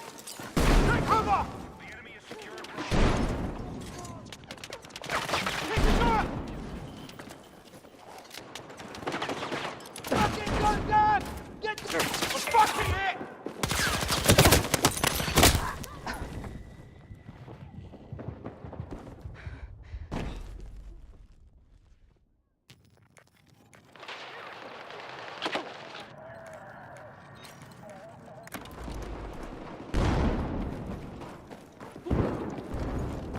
Come on!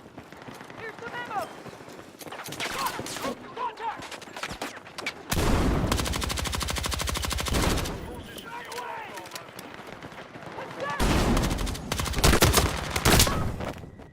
Look to your left. Stay with me! Nope, you're. Let's move!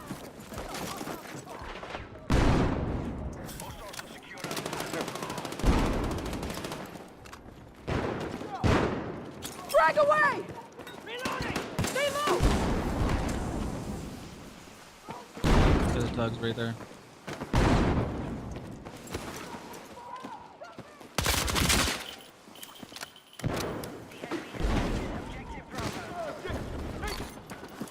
Take what you can carry!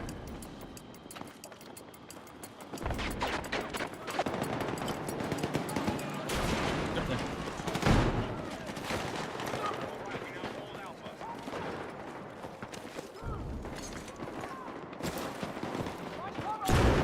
Drag out!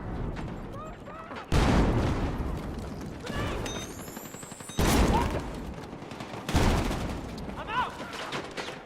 God.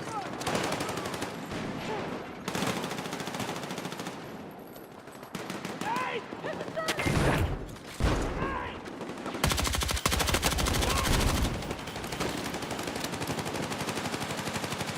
Oh wait, I think the reason why like my bullets aren't going at ass is because of the Here's your ammo. velocity.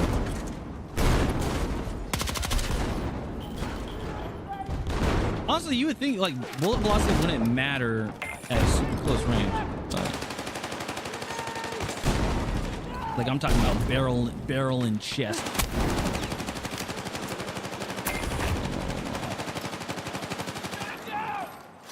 Right in that corner. Yep.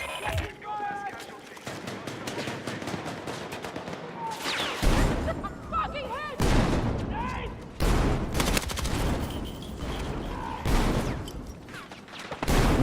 Bullets. Drag out! Let's go!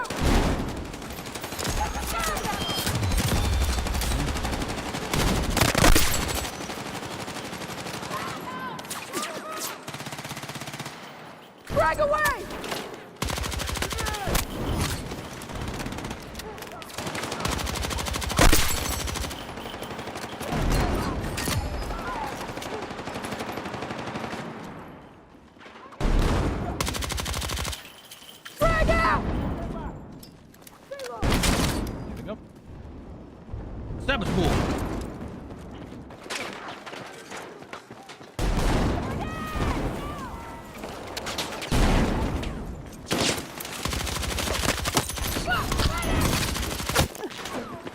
Hold the ground!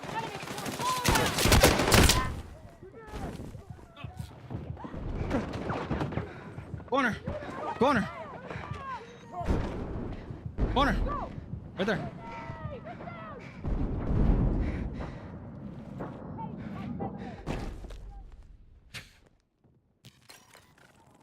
The hell? Who are they?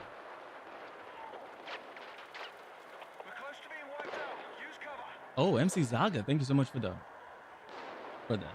free stream streak. Oh, by the way, I need to do my check-in. Hold on. Daily check-in.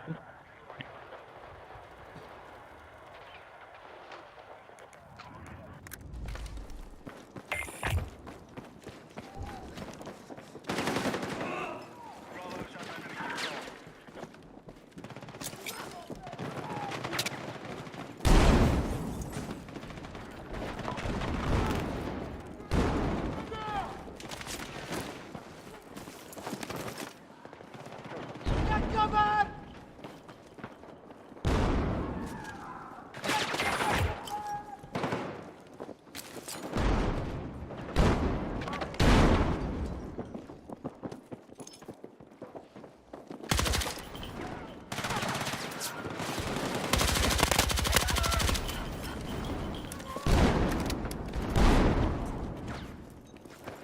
Charge set! Stand by!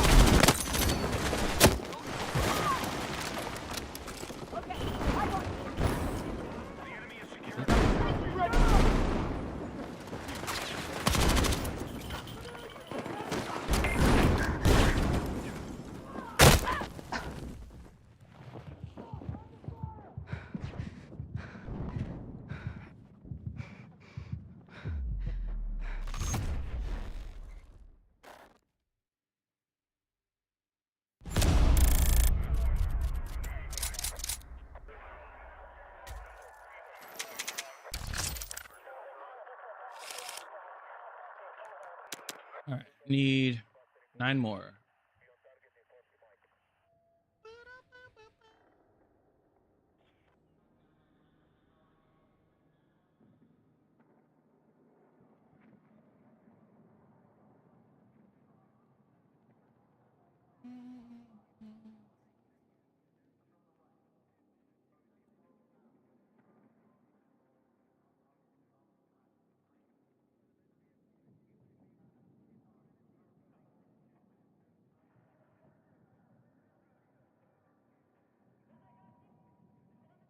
Alrighty. Let's see here.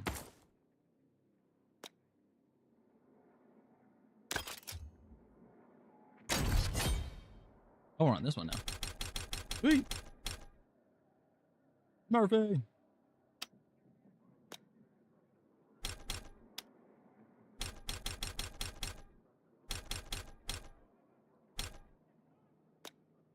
When that Maserati, I don't.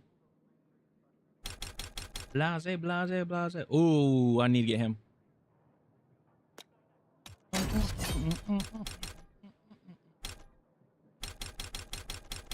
When that Maserati. Ooh, blase, blase, blase.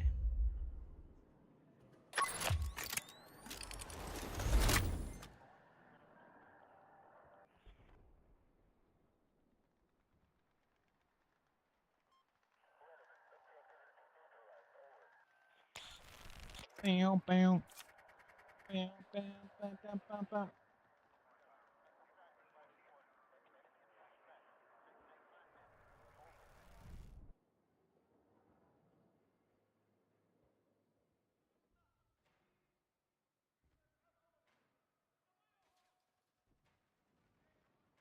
Hold on. Make this up. Yep, 5%. My bad, my bad, my bad. I ain't sorry to blow you guys' ears out.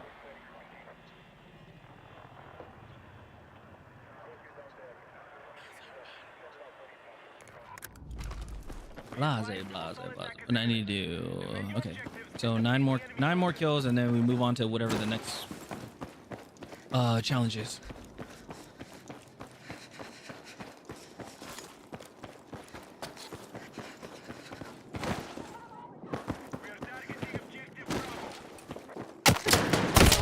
I didn't even realize that.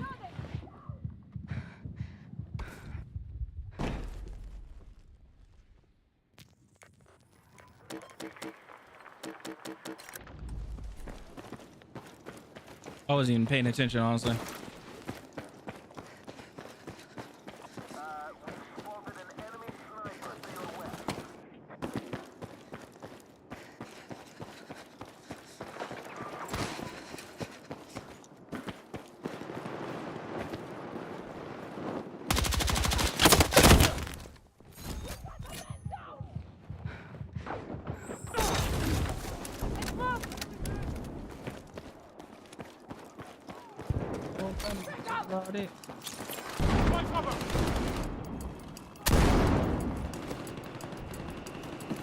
Take what you can carry. Enemy hit!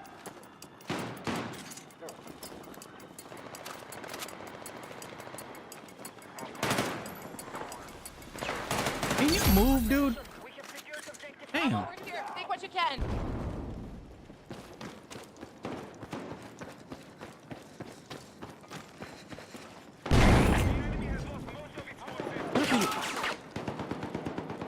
Stay with me.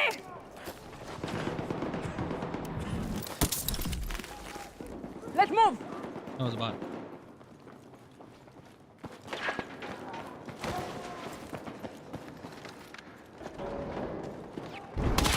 Oh. Let's go.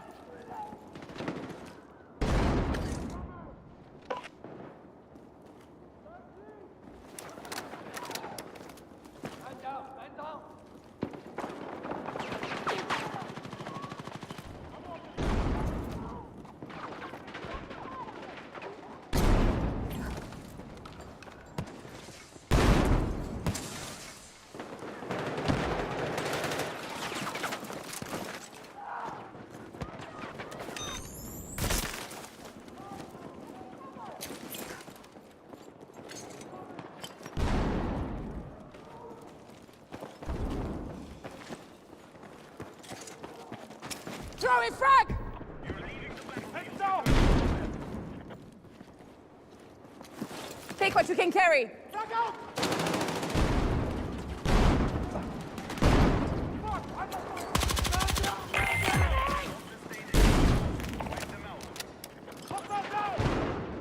Jumped into this game, right? Yeah, I did. Yeah, definitely jumped into this game. Throwing frag. Man down. I got you. Thank you so much. Got ammo for you. Here's some ammo for you. Frag.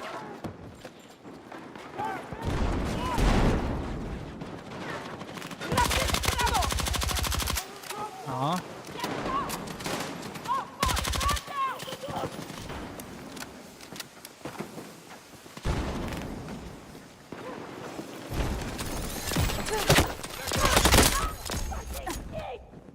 Nobody looked over on that side.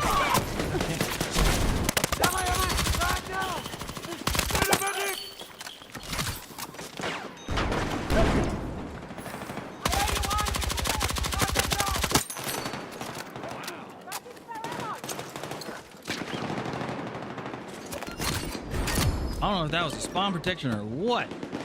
Jeez.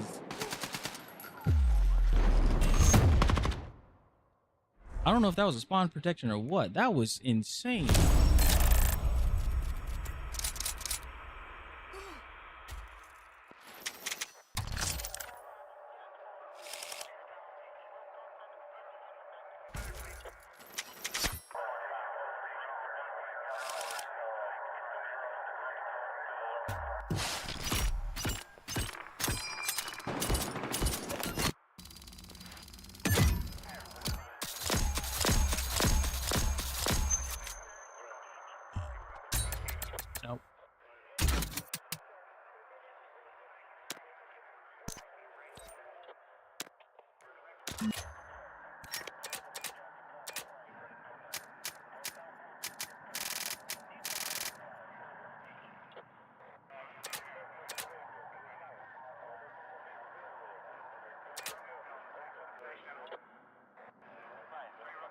All right, 6 more. Still getting it.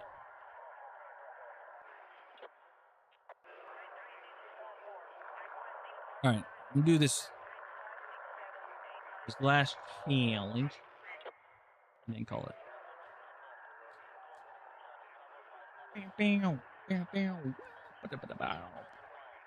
Ooh.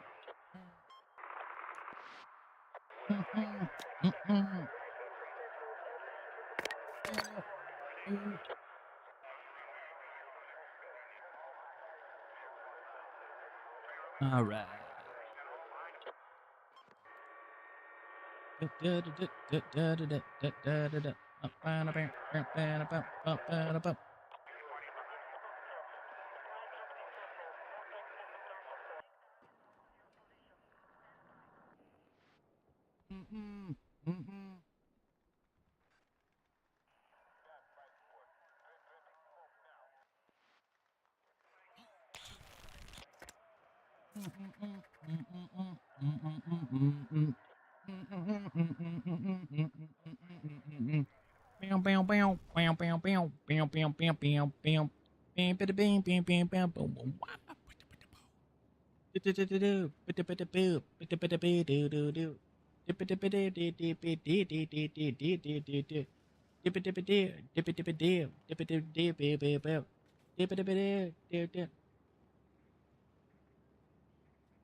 What they do.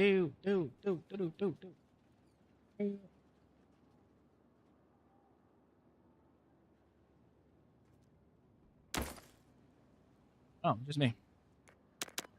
Let me leave.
Yep, and it keeps putting me in this game. The one time when it actually like puts me in a different game, I mean, it keeps putting me in the same exact match. That is really weird.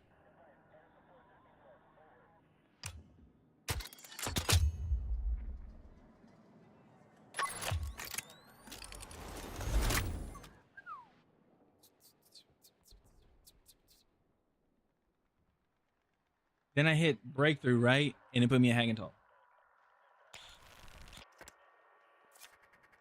Again, no. No.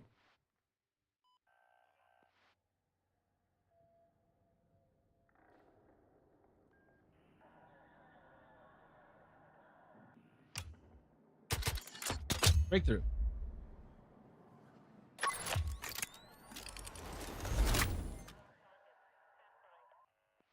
There we go.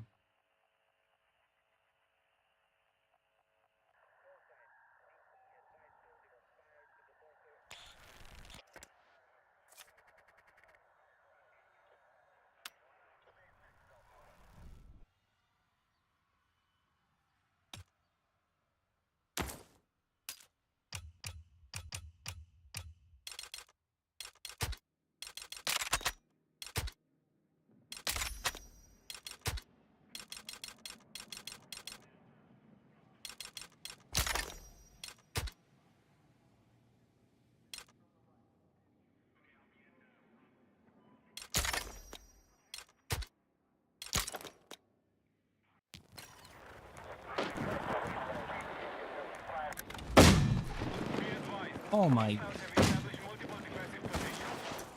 Attack by sector and capture their territory. Secure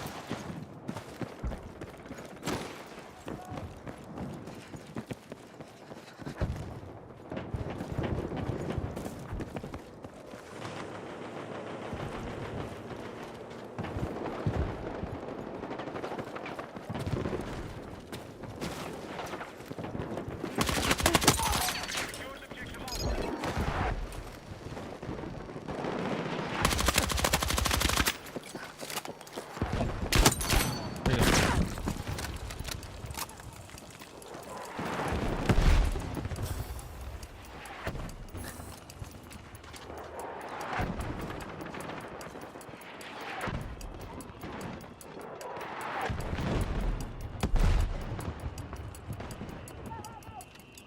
There you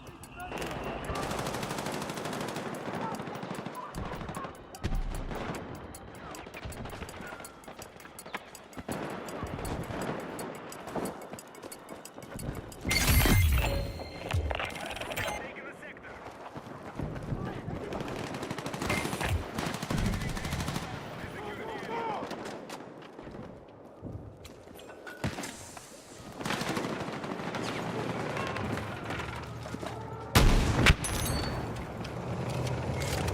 Why not?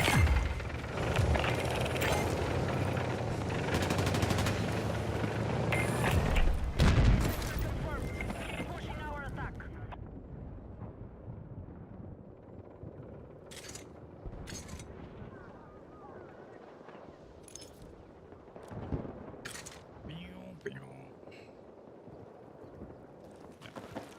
Alpha has been captured by hostiles.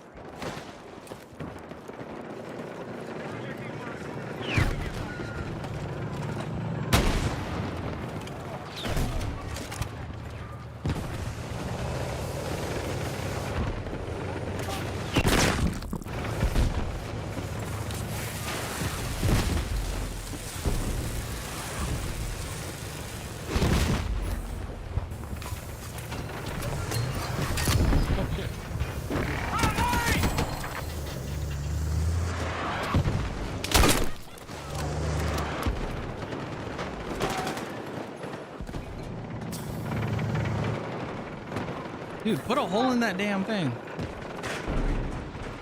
I'm hit. I'm hit. Lifesaver.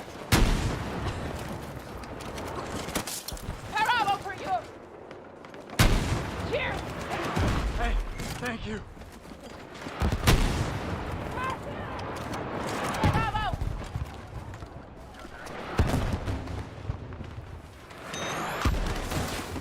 I knew you had my back.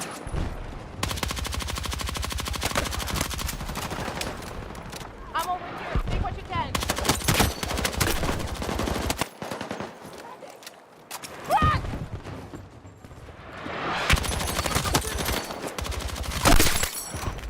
Dad, there's a time in my life where I just need to stop shooting. You know? First fires.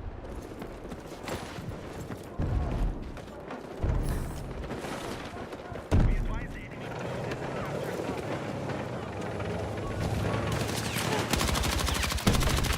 Got ammo for you.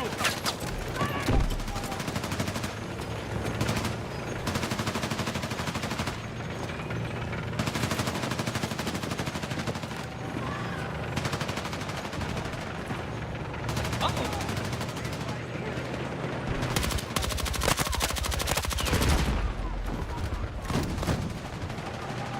Interesting.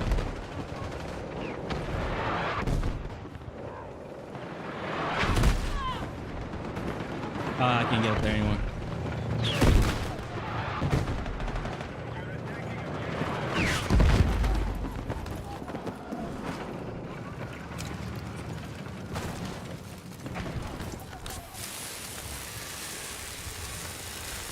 objective Alpha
don't want it. What else can I have it? I don't want it.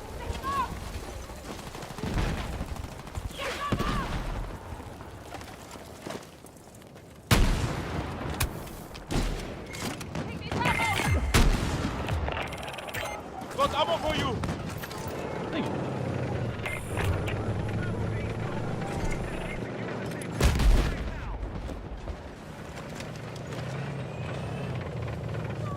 Ah, I didn't reload it. Fire and forget.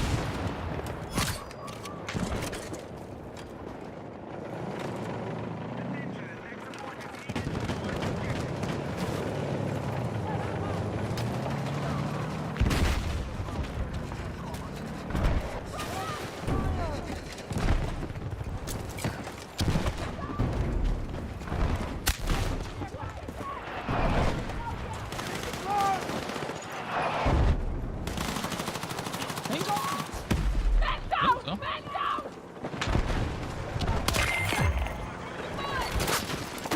Got ammo for you! Don't let them fucking win!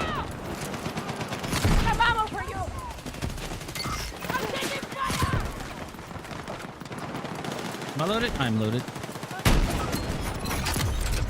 Get that shit out of here.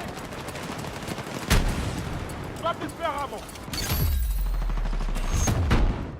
Okay. I need one more kill. Anyway.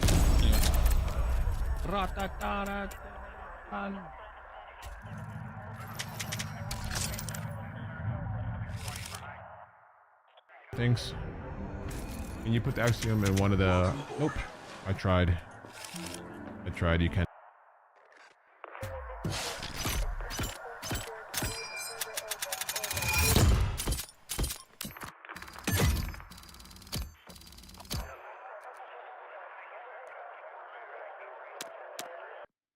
All right, chat.